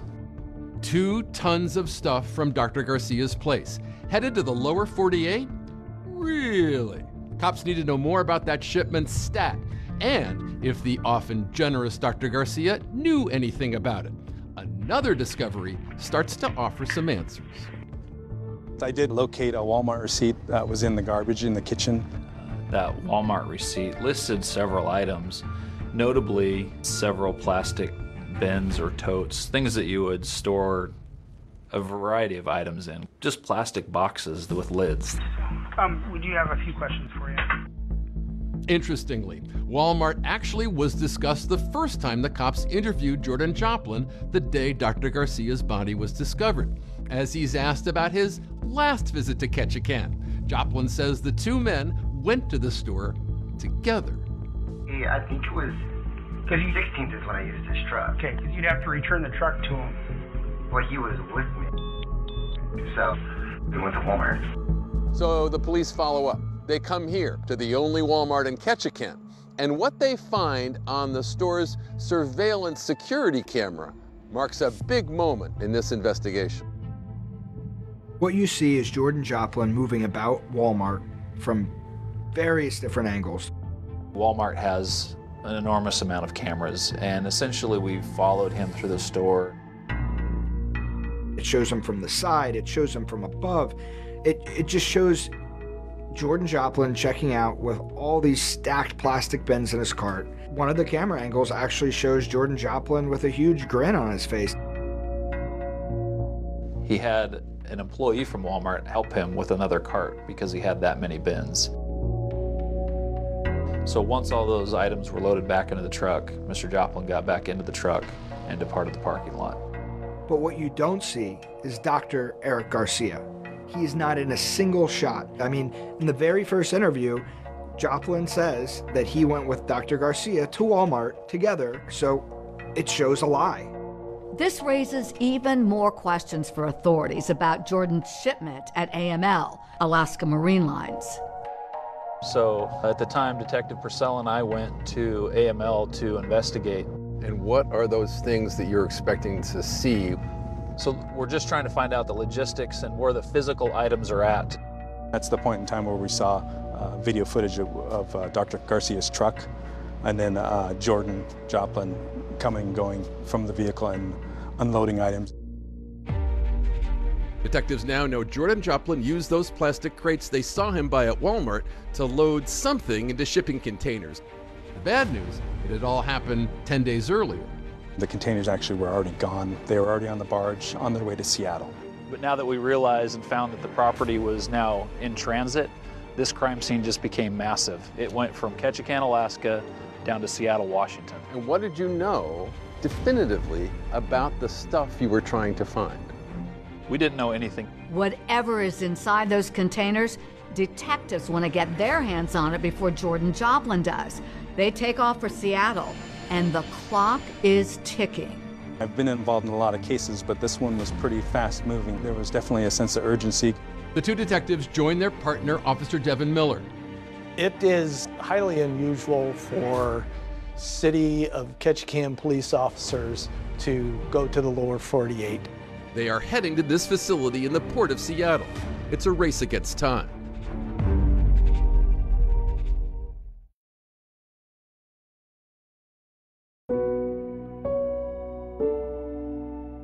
The discovery of a shipping receipt in Dr. Garcia's truck with Jordan Joplin's name on it leads investigators to a shipping company in Ketchikan. Only there they discover that 2 tons of stuff has already left Alaska. The containers that Joplin has had sent have already arrived here in Seattle. They're at the port. So officers in Ketchikan hop a plane toot sweet. We were trying to get those containers before anybody else did. Sergeant Matson, Detective Purcell, and myself got onto a plane and went to Seattle. We went to AML on East Marginal Way in Seattle, Washington, and found the containers. They had already been set aside and secured by AML personnel.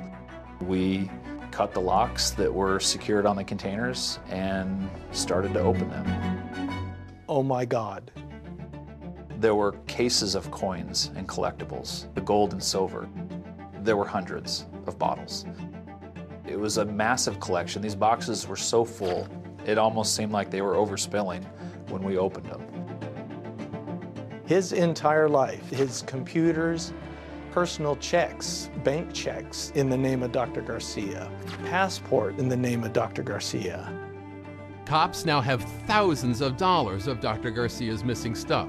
And it's just the beginning. Next up in their plan, place Jordan Joplin under arrest for theft.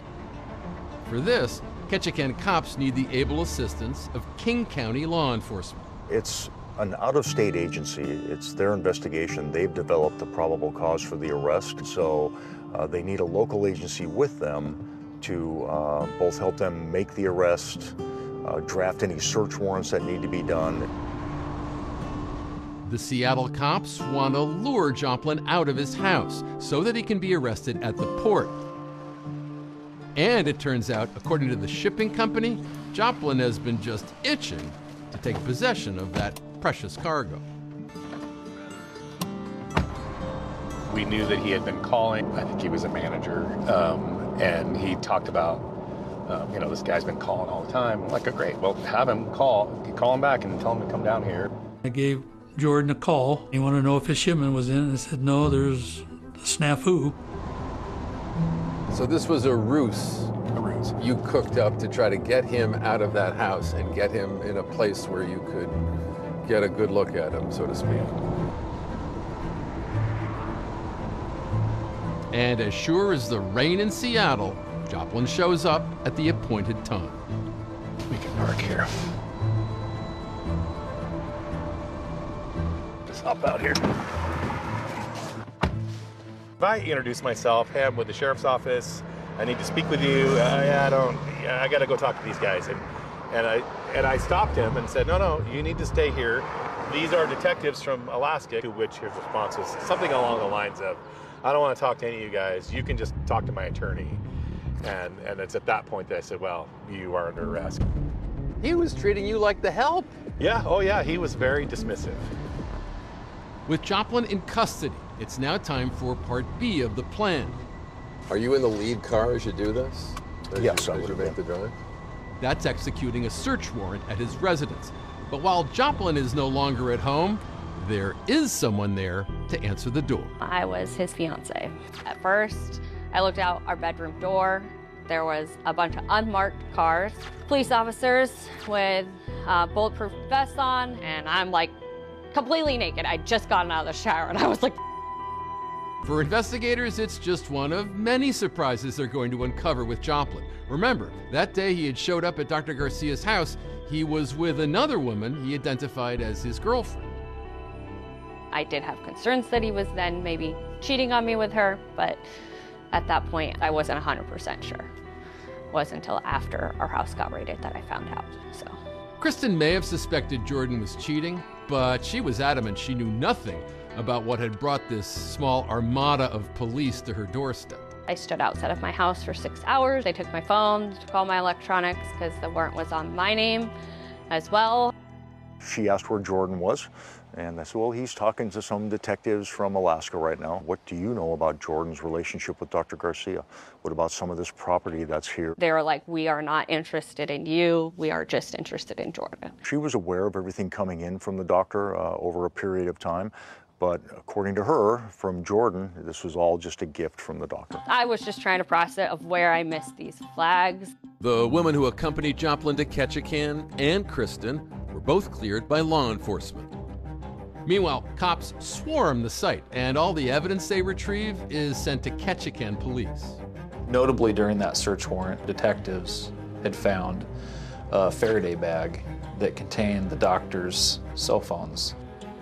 A Faraday bag is essentially an electronic blocking bag or device. Once it's placed in there, it is cut off from that communication. It hides the signals. We also found in another location Dr. Garcia's wallet with his ID. Jordan Joplin was charged with theft in the first degree. Joplin would plead not guilty, but really his arrest is just the start of unraveling this big mystery. And the more investigators dig into his background, the more they wonder, who exactly is Jordan Joplin? And how did a respected doctor in Alaska become entangled with him? A mass manipulator. He was two different people. Out to get whatever he needs at that moment and then to move on like a tornado.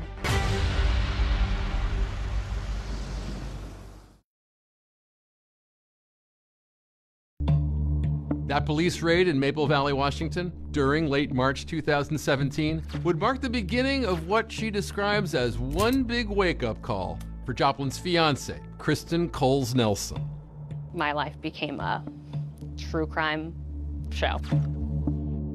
When they showed up at my house and they first announced that they were cops and stuff, they say we're the Washington County Sheriff Department, and then the guy behind him said, I am a sheriff from Ketchikan. And I looked at them puzzled. I think I said, does this have to do with Eric? And then they asked me why I thought that, and I was like, well, he just passed away, and I know that he was terminally ill. But of course, Dr. Eric Garcia was never terminally ill. Kristen says she immediately realized that was just a lie Joplin had told her to explain his increasingly frequent trips to Alaska.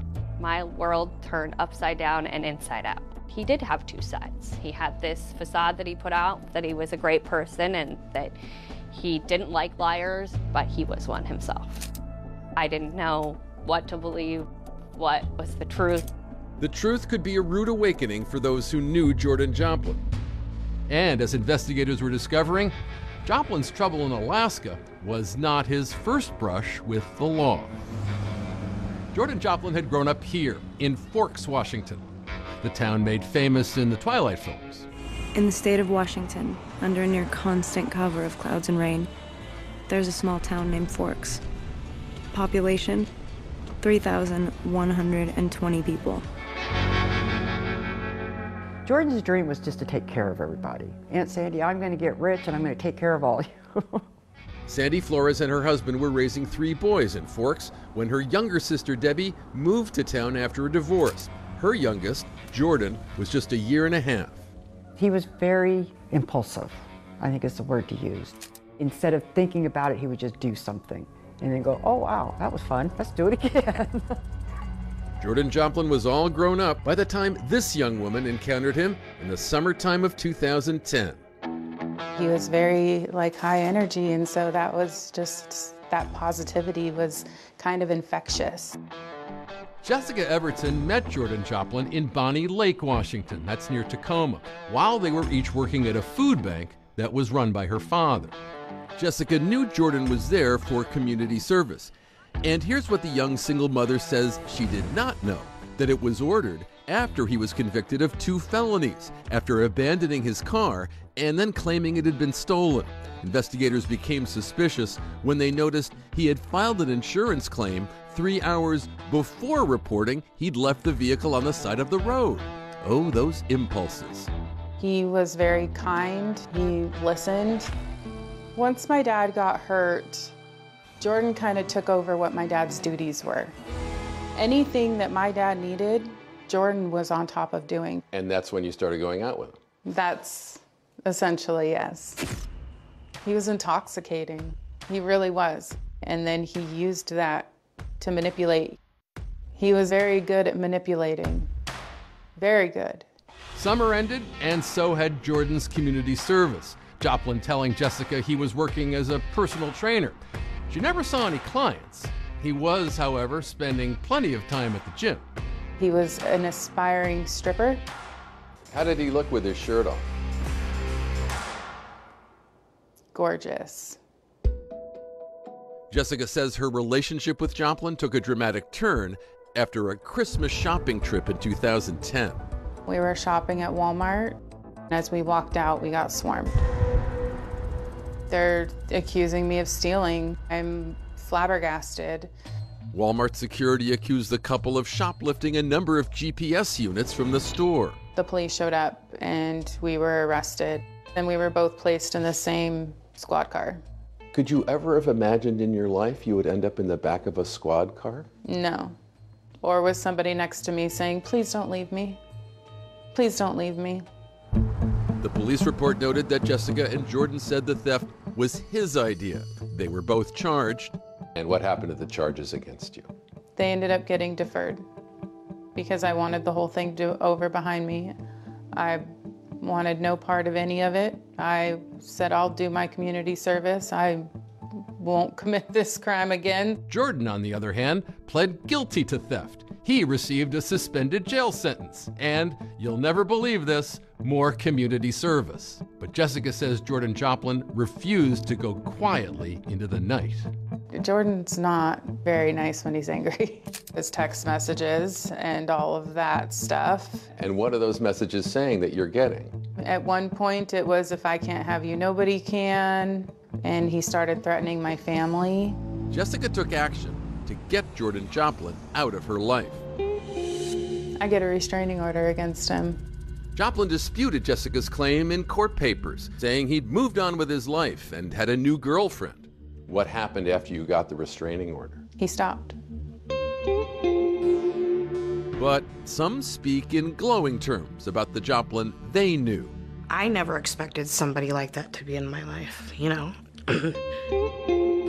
Crescenta Lawrence had hit rock bottom in 2012, she says, before Joplin's attentions pulled her out of a hellish spiral. Jordan made certain to be there, helped me with the bills when I didn't even ask for it. He babysit the kids so I could go to the hospital. He was an angel. I was just happy to be a piece of furniture in his life. He radiated such energy about him that anybody would want to be around him.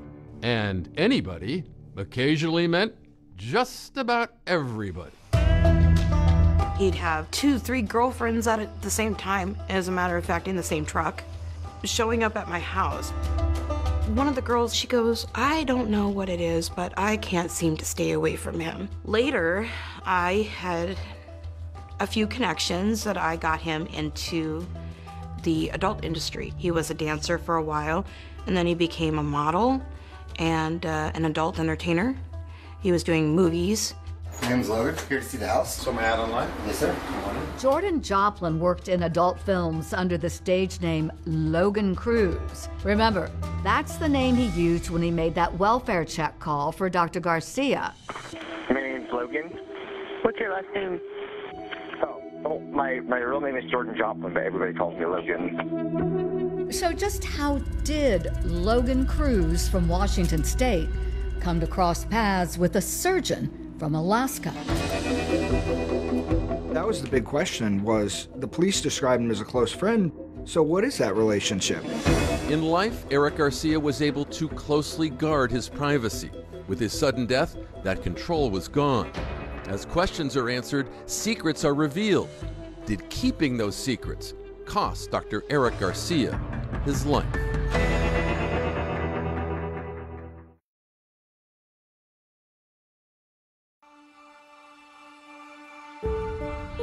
The home of Dr. Eric Garcia in Ketchikan, Alaska, had become a crime scene. But was it just the latest location for the alleged deceit and deceptions of Jordan Joplin? His friends back in Washington State knew Joplin could be a smooth-talking playa, an occasional bad boy, but Dr. Eric Garcia's focus had been on medicine, and that always left little room for any kind of well-rounded life away from the hospital. I know that he dated when he was young, and mostly I know this from my sister because my sister actually got more into his business than I did. So I think I left those topics alone.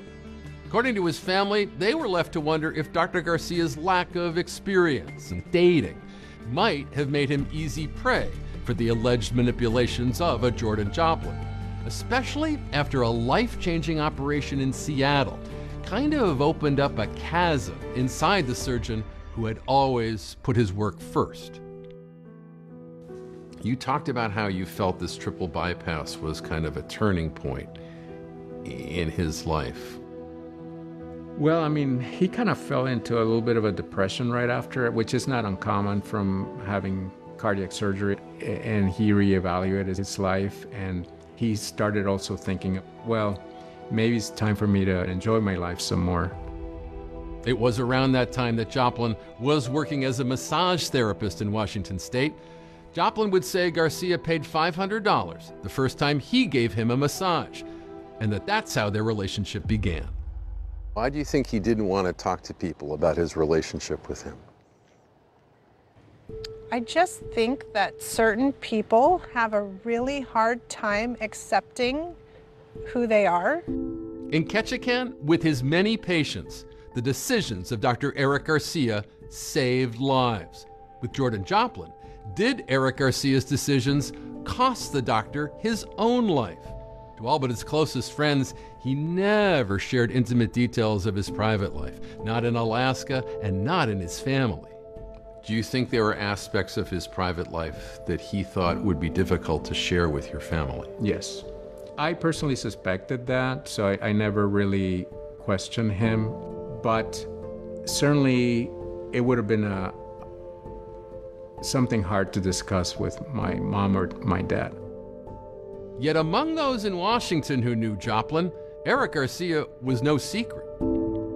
Amanda Polreich was a close friend of Joplin's. When cops got a tip she had important information about him, they tracked her down in Washington State. Well, I knew that he was his sugar daddy. That the doctor was Jordan's sugar Yes. daddy? He would send him money. He would ship him things.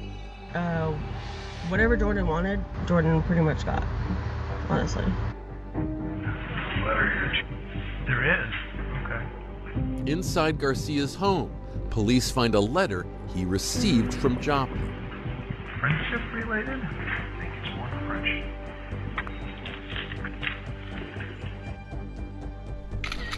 I love you, and I hope you never forget that. The letter from Joplin to Dr. Garcia began, ending with the words, "Love always, Jordan."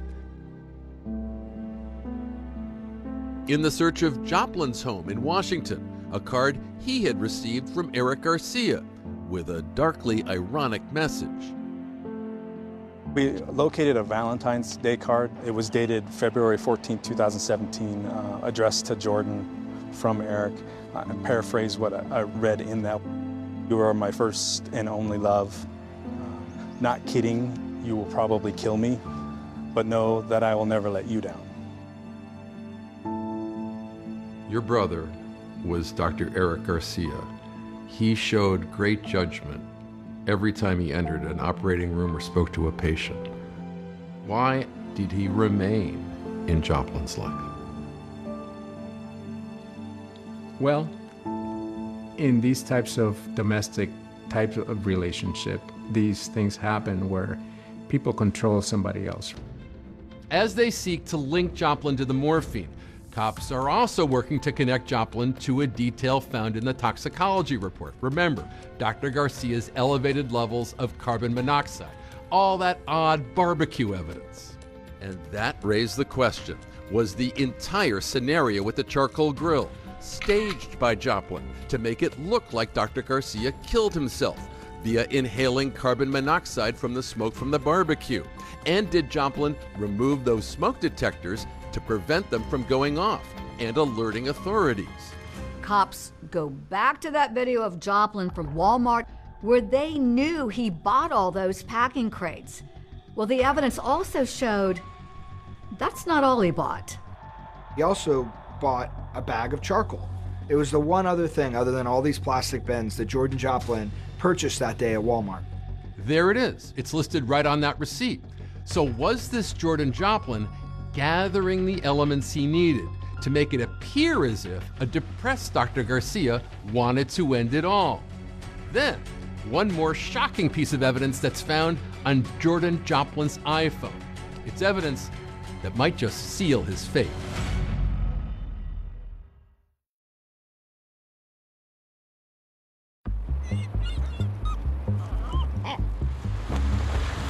In Ketchikan, Alaska, Jordan Joplin sits in jail on a theft charge as authorities are seeking to tie him to the murder of Dr. Eric Garcia.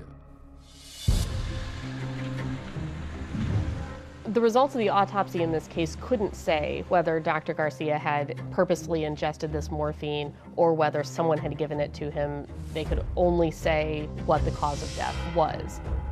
There was still the question out there is, where did the morphine come from? Everything's starting to come together as police learn about that friend of Joplin's, Amanda Polreich.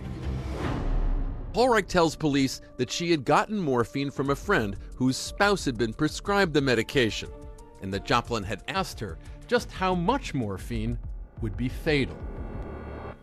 He was like, you know, if I wanted to be able just to like off myself one day, like how much do you think I would need? Like how much would it take to either, you know, get high on it or slip away? Mm-hmm. When did that conversation happen before the doctor was killed? I gave it to him way before, like months probably. What Ms. Polreich was able to do was show that Mr. Joplin was the one who procured the morphine to eventually kill Dr. Garcia. Was there any discussion on how he used the liquid morphine on the doctor? Nope. He never mentioned anything about what he was doing at all.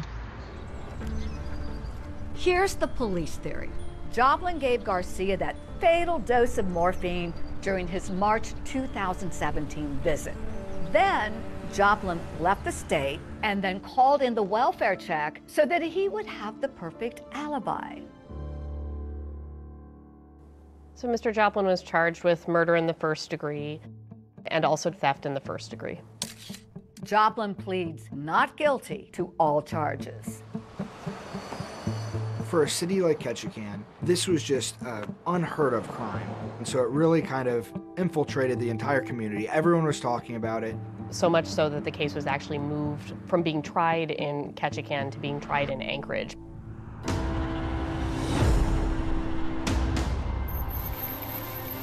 I tried in my opening statement to present this clear picture of why Mr. Joplin is guilty beyond a reasonable doubt of all of these charges. The prosecution methodically lays out before the jury a timeline of what they say is Joplin's involvement in the case. And they bring Amanda Polreich to the stand to put the morphine in his hands before Dr. Garcia's death. They put police on the stand to testify about their investigation.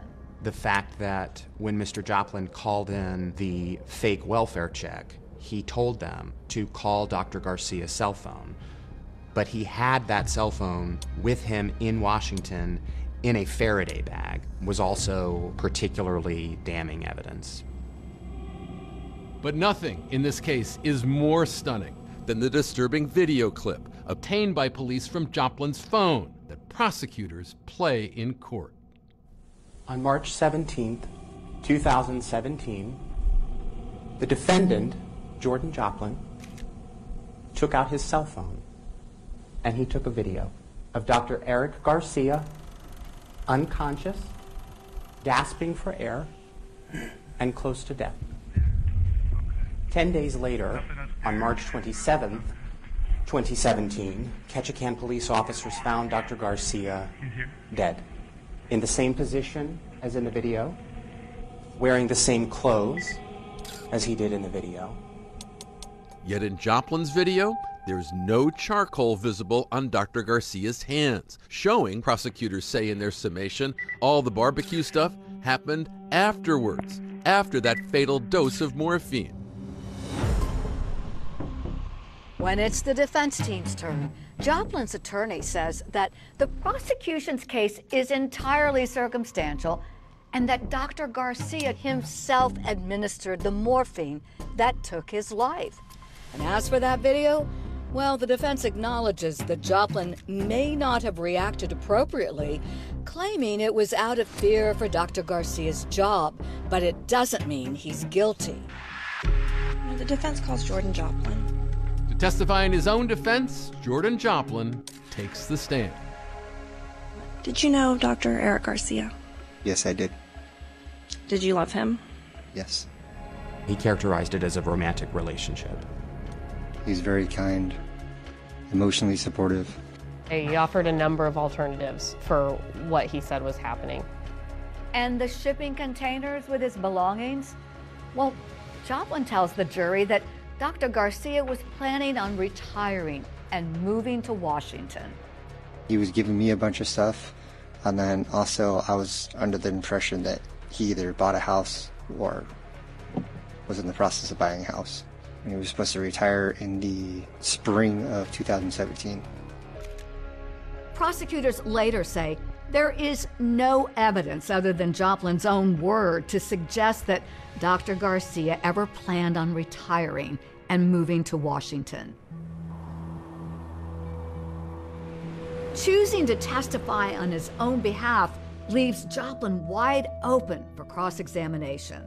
Mr. Joplin, you started to plan killing Dr. Garcia much before March of 2017, right? I didn't try or kill or plan to kill anybody. What really stood out was the different stories throughout even his own testimony. You didn't try to wake him up at any point. I did. Okay, so that's new today too. When did you do that? Either sometime on the 17th. I didn't shake him really hard because I wasn't trying to startle him. But he seemed to be sleeping hard, so I just left him alone.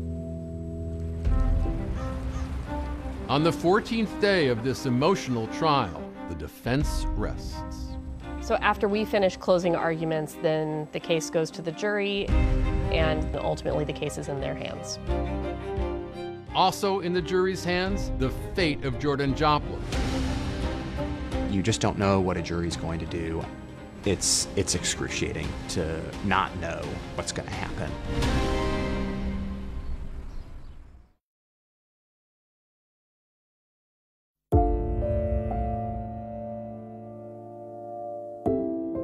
"7 years after Dr. Eric Garcia's death, testimony in the murder trial of Jordan Joplin is over.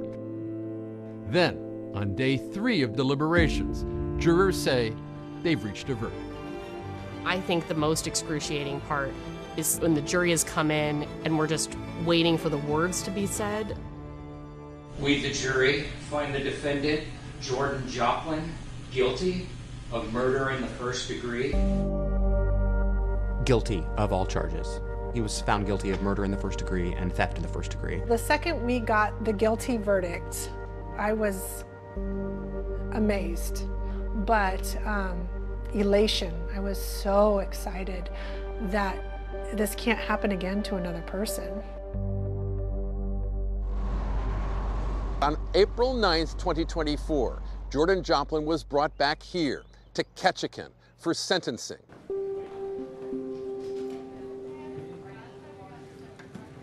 Eric Garcia's brother Saul made the roughly 6-hour flight from LA to Ketchikan, plus that ferry from the airport, just so he could deliver a victim impact statement. In your address to the court, you spoke directly to Joplin. What did you want him to hear from your mouth? So essentially that the one person that cared for you and you essentially gambled your life away. I mean, because you thought you could get away with it. The court preferred the victim's statements to go first and then the state's argument, or? Yes, please. Just state your full name for the record. I'll be glad to hear from you. Our hope is that the court gives the strongest consideration possible to all victims' statements today and arrives at the maximum sentence possible for Joplin. This was intentional, significantly premeditated, brazen, craven conduct, and it calls for a significant sentence. For murder in the first degree, the sentence will be 99 years with none suspended. I feel like justice was served. Jordan got 99 years in prison. Alaska does not allow the death penalty, so that's about the maximum that you can get. I was pleased. It's not because I have this vengeance in my heart that he wants to pay. No, I don't see it that way. I was very glad that this is not going to happen to anybody else. In Ketchikan, the love and affection for Dr. Garcia lives on in so many ways. We heard from everyone in Ketchikan how they like to remember your brother, Dr. Eric Garcia. How would you like us to remember him?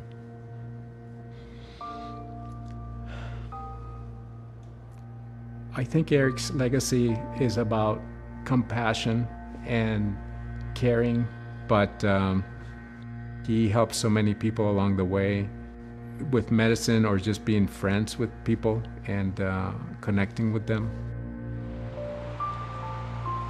At the hospital where he worked, a memorial tree planted during a beautiful ceremony, a lasting tribute to someone who was once an outsider, but was embraced by the townsfolk here as one of their own. Part of the ceremony was everybody would pick a stone that would remind him of Eric. Love, happiness, friendliness. One by one, everybody would lay a stone in a circular fashion around the tree. Now you can see how big the tree is 7 years later. The tree blooms every year, and it's beautiful. It's a beautiful way to commemorate a beautiful man.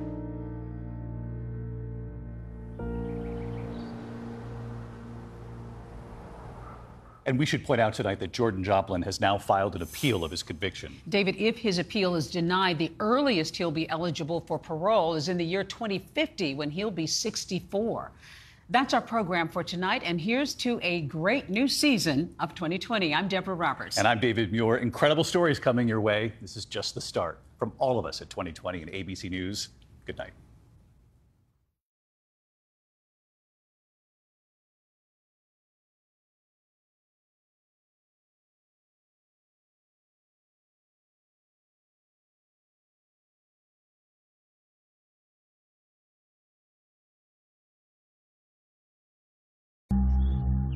The 999 call was made at 7:44 that evening. All that Mandy Joseph could scream down the phone at that point was, "Help, help." There were sounds of a gunshot and a woman screaming for help, and then the line went dead. There's been a murder. I said, well, what do you mean there's been a murder? He said, yeah, they found 2 women murdered up by the garage. It's got to be them.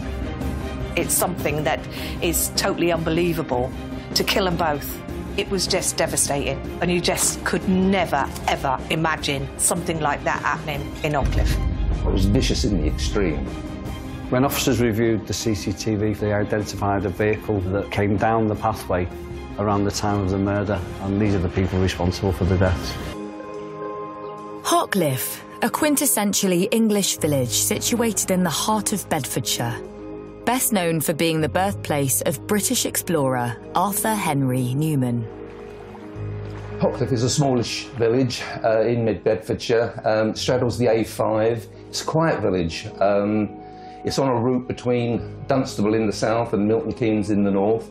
Everyone knows everyone, really, so it's quite a nice little place to live and to stay and to be, really. It's a lovely local community with a pub and a lovely little school. There's not a lot of trouble. It's a good little village. I'd say the community is quite close-knit. A lot of people know a lot of other people, so everyone kind of knows everybody.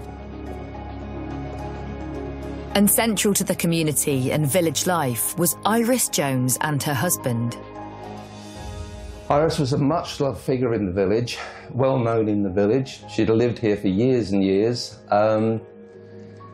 She was known especially for the fact that she had fostered something like 120 children, she and her husband, over a sort of 30-year period. starting in the 50s and going through to the mid-1980s. She was a woman who had fostered over 100 children. The local community held her in the highest regard. She literally was an angel walking amongst us. Auntie was, once you got to know her, she had a heart of gold. And she'd do anything for anybody.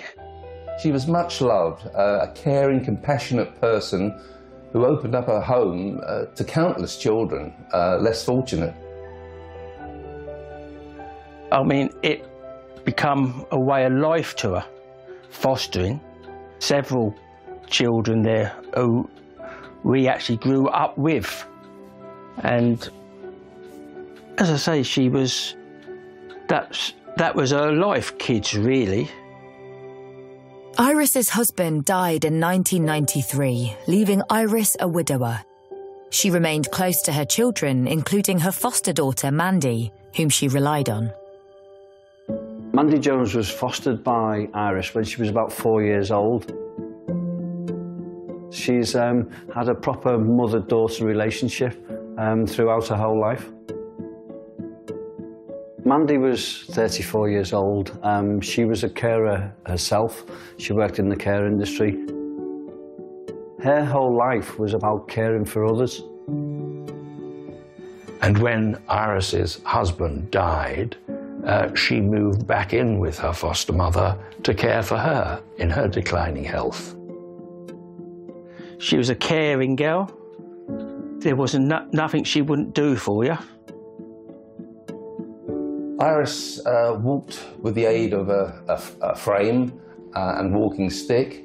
She had heart problems, she had diabetes, and she had failing eyesight. In later years, as Iris's health declined, Mandy took a much more active role in the care of her foster mother, looking after her, caring for, making sure she had everything she needed.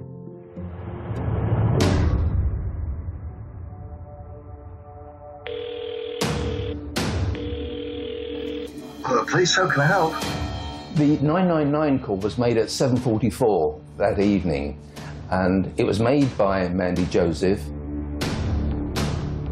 All that Mandy Joseph could scream down the phone at that point was, "Help, help." Then the line went dead. If a 999 call is cut off or goes dead for whatever reason, the operator will review what they've already heard. In this case, there was a woman screaming for help, so they would then dispatch units to the house. Mandy's screams were not the only disturbing sound the police operator heard. There were sounds of a gunshot, a woman screaming for help, and the control room inspector would then decide on the appropriate level of response because of the high level of risk to both the officers attending and the public. It's a proportionate response to dispatch a firearms team. In this case, it was always going to be a firearms team. The call handlers did try to call back and there was no response, but the police were able to trace where the call had been made from, and that resulted in police being sent to the property, including armed police officers, who forcefully gained entry into the house that evening.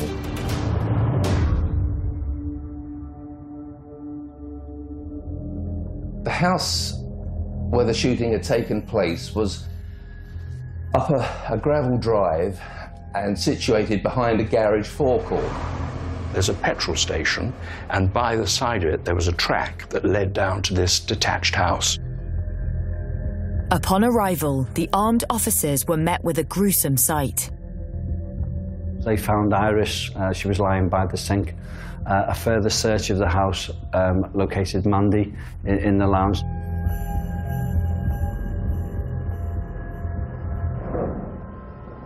The women had been shot. Iris had been shot twice. Mandy had been shot 4 times. Shotgun cartridges were found at the house. So it's It was clear to the police officers that it was a shotgun killing of both women. Immediately, police get to work preserving the scene. Once the scene's been cordoned off, we'll be thinking about fast-track actions. What is it that we can do now to move the investigation on? The house was set back from the road, so was there any CCTV that could be reviewed straight away? What we want to do is try and identify the offenders as soon as possible. We were sitting here watching telly, and all we could hear was sirens and a lot of commotion. And I went out and I could see the helicopter flying over Auntie's house. And I come in and I said, "There's something up," to the wife. And at the time, we had a phone, and I rang up my father and I said, "There's something going on up Auntie's house."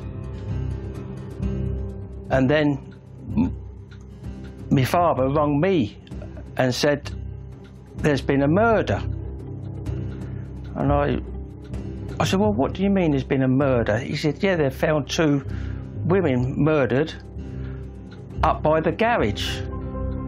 And then the bell began to sink in, and I can remember my father saying to me then, "It's got to be them." And that was a shock and a half when we knew it was both of them. Quick assessments of the house revealed that there was no one else on the scene. However, it appeared that some items had gone missing. A DVD was taken, the women's handbags were taken. The motive looked like it was burglary. Was this a burglary gone wrong? It was just devastating, absolutely devastating. And you just could never, ever imagine something like that happening in Ockcliffe. I think everyone talks to everybody, and it would be a very short period of time until everyone knew the situation. I mean, this is a quiet area. People will tell you that. It was quiet then, it's quiet now. To get a double shooting, 2 people dead in the village, truly exceptional. And the question on everybody's lips was, who had committed such a heinous murder? In a little village, or little villages, things spread quite quick. And people were all concerned because things like that don't happen. It's a nightmare. This was a shocking crime for the village of Ockcliffe. Somebody using that amount of force on 2 helpless women has only one intention, and that is to kill them. In the quiet Bedfordshire village of Ockcliffe, news has spread of the brutal murder of Iris Jones and her foster daughter, Mandy Joseph. This is the house where Iris Jones and her late husband Clifford cared for 120 foster children. But this kindness was to prove her downfall. The local community, and it was a quiet little area, were obviously shocked by the whole incident and very sad at the loss of 2 well-respected members of the community. Everyone knew about it. It was the talk of the village. As I moved along the high street, talking to people, everyone was aware of what had happened. Lots of people knew Iris Jones, knew Mandy, and they were just stunned that 2 pillars of the community, 2 kind, caring people, should have had their lives ended in such a way. To me, as silly as it sounds, it's a bit like when Lady Di died, all went quiet, you know? And I think that's how it was. There was so many police around and all that lot, but it shocked everyone, really shocked the villages, not just Ockcliffe. With fear spreading through the community, police need to quickly establish the circumstances around the murders. Once the scene's been cordoned off, the police will look for any fast-track actions, so anything that can lead them to the identity of suspects or the offenders. And that will include any passive data like CCTV, ANPR, any phone work that can be done. But it will also include speaking to witnesses, the suspects, but also what we call victimology. If you find out how a person lived, you may find out how they died. Post-mortem results reveal that Iris was shot twice and Mandy 4 times, using a shotgun. This is a very brutal murder. The way both Iris and Mandy have been gunned down with a shotgun, it's absolutely, yeah, it's top scale brutal. It was vicious in the extreme. Mandy had been shot in the chest and also in the hand, which shattered the mobile phone she was holding to make the 999 call. So that's why it abruptly ended. Upon realising what was happening, she ran to the phone, dialed 999 and was screaming for help, but the phone was shot out of her hand, and this was confirmed by the pathologist during their post-mortem. With the emergency call cutting out when Mandy was shot, police confirm the time of death as 7:45 p.m. so can start to piece together Iris and Mandy's last known movements. The police have been out talking to residents in the area, doing house-to-house inquiries. And of course, they'd also made inquiries with the garage forecourt, where there was a shop, and they spoke to the staff there. Mandy had finished her shift at the care home in Luton, where she worked, and had arrived home. But first, she called at the garage forecourt and went into the shop to buy some items, firelighters, because I think the plan was to have a log fire that evening. So she brought firelighters, she brought some cigarettes, said hello to the staff before going back up to the house. And inquiries at the garage give police their first breakthrough. That garage forecourt was subject to CCTV, which was handed over to the police. The thing with this investigation is we can time the 999 call. So one of the fast-track actions would be to review any CCTV in the area around that time. And an obvious one was the garage forecourt, because you had to drive past that or through it to get to Iris's house. When officers reviewed the CCTV, they identified a vehicle that came down the pathway and back out onto the A6 around the time of the murder. And one sees this people carrier moving in the distance, moving past the garage along the track. And it was at a time which was about 10 minutes after a 999 call had been made from the house. And that's what led the police to go to find and identify who was driving the vehicle and so on. Once we have the registration number of the vehicle, it was flagged on the police national computer to be stopped and checked and reported back to Bedfordshire. Because they may be witnesses to the offence, they also may be the offenders. So it's imperative that we find them as soon as possible, because we can put them in the area of the murder at the time it happened.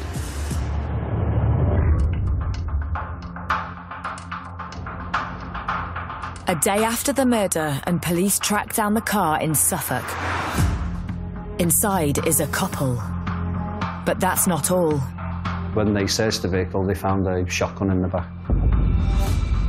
Once the police find a shotgun in the rear of the vehicle, then they were arrested on suspicion of murder straight away, because we've got 2 victims with shotgun wounds. So you've got your suspicion straight away. The police told us on that Monday they had arrested the couple along with a 14-year-old boy. Police named the couple arrested as 36-year-old Anita Mansfield and her husband, 46-year-old Michael Milcroft, as well as an unnamed teenager. Where a shotgun has been used or a firearm has been used, it's vital that we identify everybody who may have been responsible or may have come into contact with the weapon. So in this case, the police forensically examined the 14-year-old boy, and that examination revealed he had gunshot residue on him. He's showered with gunshot debris. So he was at the scene of the crime, so that's where the police start accusing him being part of the murder. Once suspects are arrested in a case, that's just the start of the work for the police. There's a huge amount of forensic work that has to be done. We have to carry out searches at their home address or home addresses, and we have to speak to witnesses or people that knew them and dig into their background as well to see if there's any motive that we can identify. Police start by looking into the backgrounds of Anita Mansfield and Michael Milcroft to see how they could be linked to Mandy and Iris. Anita Mansfield was someone Michael Milcroft met in the 1980s. He met her in a pub in Dunstable. They quickly formed a relationship. He then married Anita Mansfield and they had a family together. We do know that he may have worked as a potman helper in a local pub in Leighton Buzzard at one stage, but to all intents and purposes he was unemployed. He was a carer for Anita. She didn't work. She had health issues to the extent that she told people she couldn't work. A lot of people, a lot of her neighbours thought this was a bit of a sham and that she was using her poor health as a meal ticket, was the way it was described. She was claiming benefits, but always had delusions of grandeur. She craved a more affluent lifestyle. Information found at the couple's home at the time of the arrest reveals they were on the verge of moving. Milcroft and Mansfield had set their hearts on buying a large country house in Suffolk. Really, they wanted to put their lives on a sound financial footing. They'd lived a nomadic life of living a very much a hand-to-mouth existence. They wanted to buy a big house for the family. They'd found a house to move to, the dream home, which I think was one of the most expensive properties in the area. They wanted to go to that home with its swimming pool and so on. And so the house near Beccles, that became the house of their dreams, and it was on the market, I think, for £740,000. The purchase should have gone through in the December of 2004, but again, Milcroft and Mansfield weren't ready. They hadn't got the funds, and so a new date was arrived at, which was February 28. Milcroft and Mansfield were pulling the wool over the seller's eyes in relation to the funding for buying their house. With the couple living on state benefits and with no savings, police are perplexed as to how they can afford such an expensive new home. But it's not long before officers discover something of interest. They were renting a property, and searches of that property found documents belonging to Mandy Joseph in the house itself. The documents are revealed to be life insurance policies taken out by Mandy Joseph 18 months earlier. She took out two with different companies. One was Norwich Union and one was Zurich Insurance. Further investigations revealed that in the event of Mandy's death, her beneficiary named in the policies would receive a staggering £800,000. And this beneficiary was named as Anita Oakfield Bennett, also known as Anita Mansfield. Suddenly, police believe they have a motive for murder. For the insurance companies to pay out, Mandy Joseph had to die. Police investigating the murders of Mandy Joseph and Iris Jones have arrested a couple, Anita Mansfield and Michael Milcroft, alongside a 14-year-old boy. A search of the couple's home uncovers life insurance documents in the name of Mandy Joseph, which would pay out £800,000 to Anita Mansfield if she died. Their plan was to get their hands on around £800,000. And unknown to Mandy, Anita Mansfield had taken out life insurance on her life, so that in the event of Mandy's death, the money from 2 life insurance policies would come to Mansfield and Milcroft. You can't just go out and take an insurance policy on somebody. There has to be a lot of deception involved, and in this case they deceived both Mandy and the insurance company. The couple were extremely cunning all the way through. They built up a picture of Mandy's medical history. They had documents belonging to Mandy they shouldn't have had. They had a mobile phone of Mandy's that was taken from the house. Again, these were all things that could provide them with details of Mandy that would help them in the plan to set up these bogus insurance policies. Police now believe Anita and Michael fraudulently set up the insurance policies to help fund a new lifestyle. The plan was to buy this large mansion with the proceeds of that insurance policy. There were policies apparently taken out on the life of Mandy, and they would have provided the husband and wife defendants with a beautiful home, with a swimming pool and all sorts of other good qualities. To get the money, Mandy Joseph had to die, and that meant they had to kill her. But the question still remains. How are Anita and Michael connected to their victims, Mandy and Iris? Michael Milcroft was the foster son of Iris Jones. He had gone to live with Iris and her family in 1959 when he was just 10 days old. And Iris gave a stable home full of love and warmth to lots and lots of children, and Michael Milcroft was one of them. So at the age of 10 days old, he was living with Iris and brought up by Iris and her late husband, and became part of the family. So for his whole life, Iris was his mother. I remember Michael, yeah, he'd be a bit younger than me. He used to play with us as kids. He was part of our family.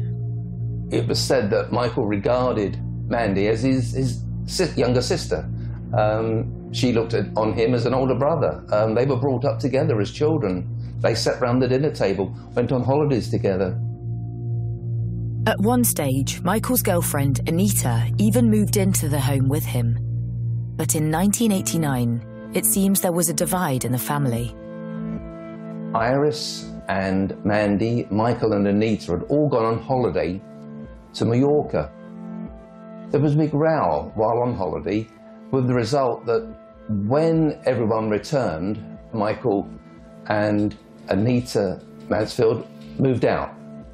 And that really marked a 12-year gap in things, because he stayed away from Iris and Mandy for all that time and didn't come back into their lives until around 2000. When Michael came back, he changed his name. He was always known as Michael Jones. He'd taken Iris's name. But he was now calling himself Michael Milcroft. And he was married to Anita. They'd started a family. And he was unemployed. It's believed that this is the point in which the couple devised their devious plan. For that to happen by a foster brother is just, you wouldn't put that, would you? It's something that is totally unbelievable to think that money corrupts everything. To kill them both, nightmare. Nightmare. You know, we kept thinking to ourselves, no, it can't be Michael what's done it.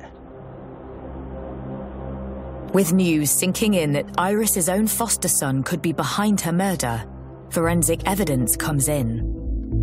We have the forensic evidence, DNA on the triggers of the shotgun, victim's blood on the shotgun, as well as Mansfield's DNA.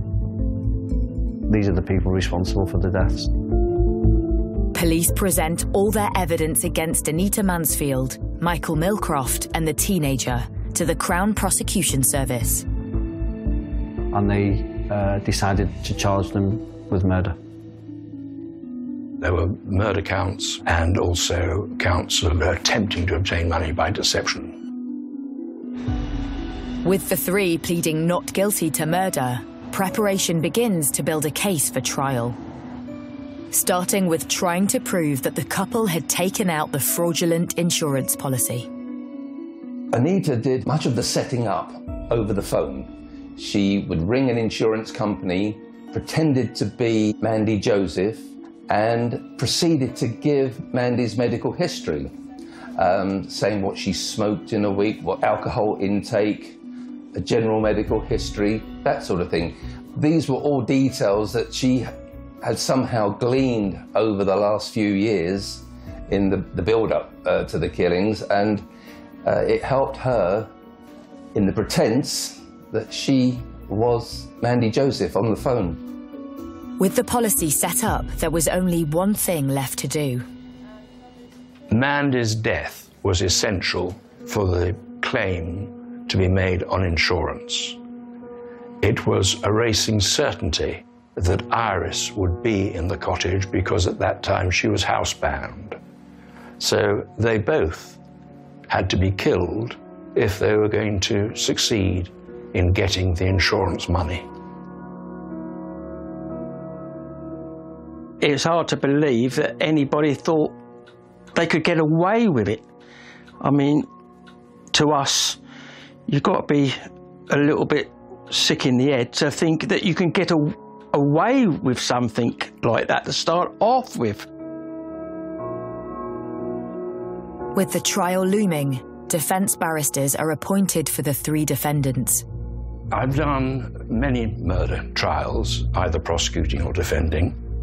The first I knew about this case was I was instructed in the autumn of 2005, and because the police and the CPS had chosen to charge the boy with being a murderer, he went into custody.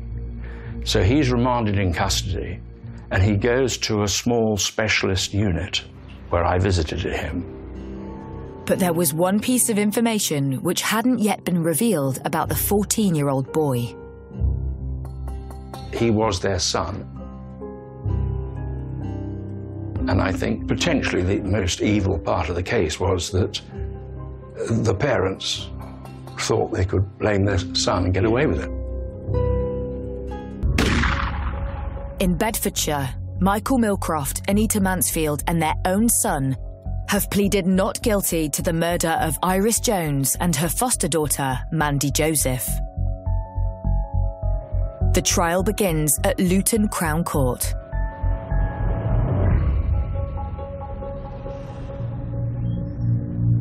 The defendants in the case were a mother who complained of ill health, a father who was a rather pathetic sort of individual, and their 14-year-old son who left the premises covered in gunpowder.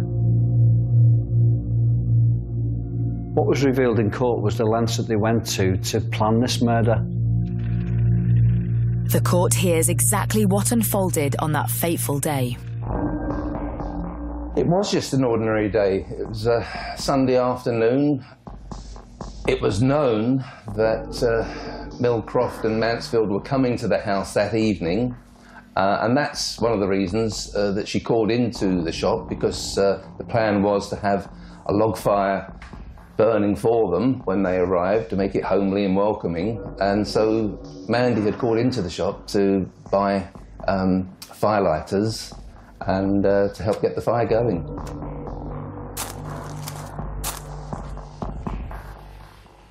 Iris, he was waiting for him in the kitchen, having made a cup of tea and got a log fire roaring. The first shot would have been delivered to the foster mother.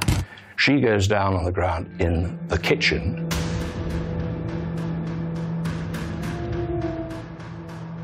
Mandy came into the kitchen, having heard the shot, and received the second barrel. She staggered out of the kitchen, and the son was able to describe to me that his father, having fumbled with the shotgun, reloaded it, went out into the hallway and shot Mandy a second time. At one point, Mandy Joseph had been on her knees, having received a shotgun blast, but she was still on her knees when she was shot again. Mandy still wasn't dead, so he fired bullets, shotgun into her again a couple of times, and then returned to the kitchen where his foster mother was still breathing. So she heard the killing, and he fired at her, finally killing her, and then left the premises.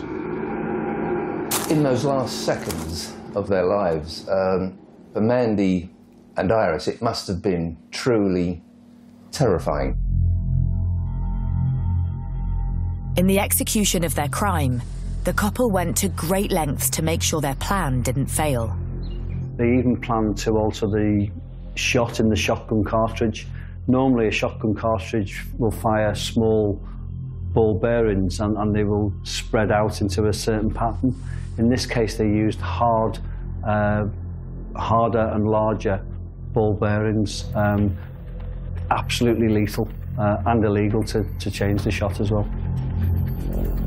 The jury also hears how the couple went even further to try to distance themselves from the crime by blaming their son. Here were two defendants saying that it was the third defendant that did it. They were totally innocent.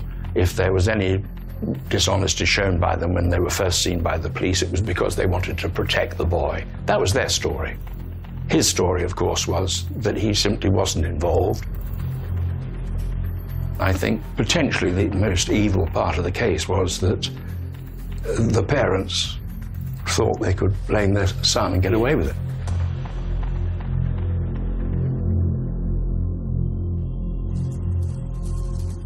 I relied upon the 14-year-old boy, he was then 15 when I represented him, relied on his recollection. He was the only witness to the killing, and his recollection was clear, and it seemed to fit in with other evidence.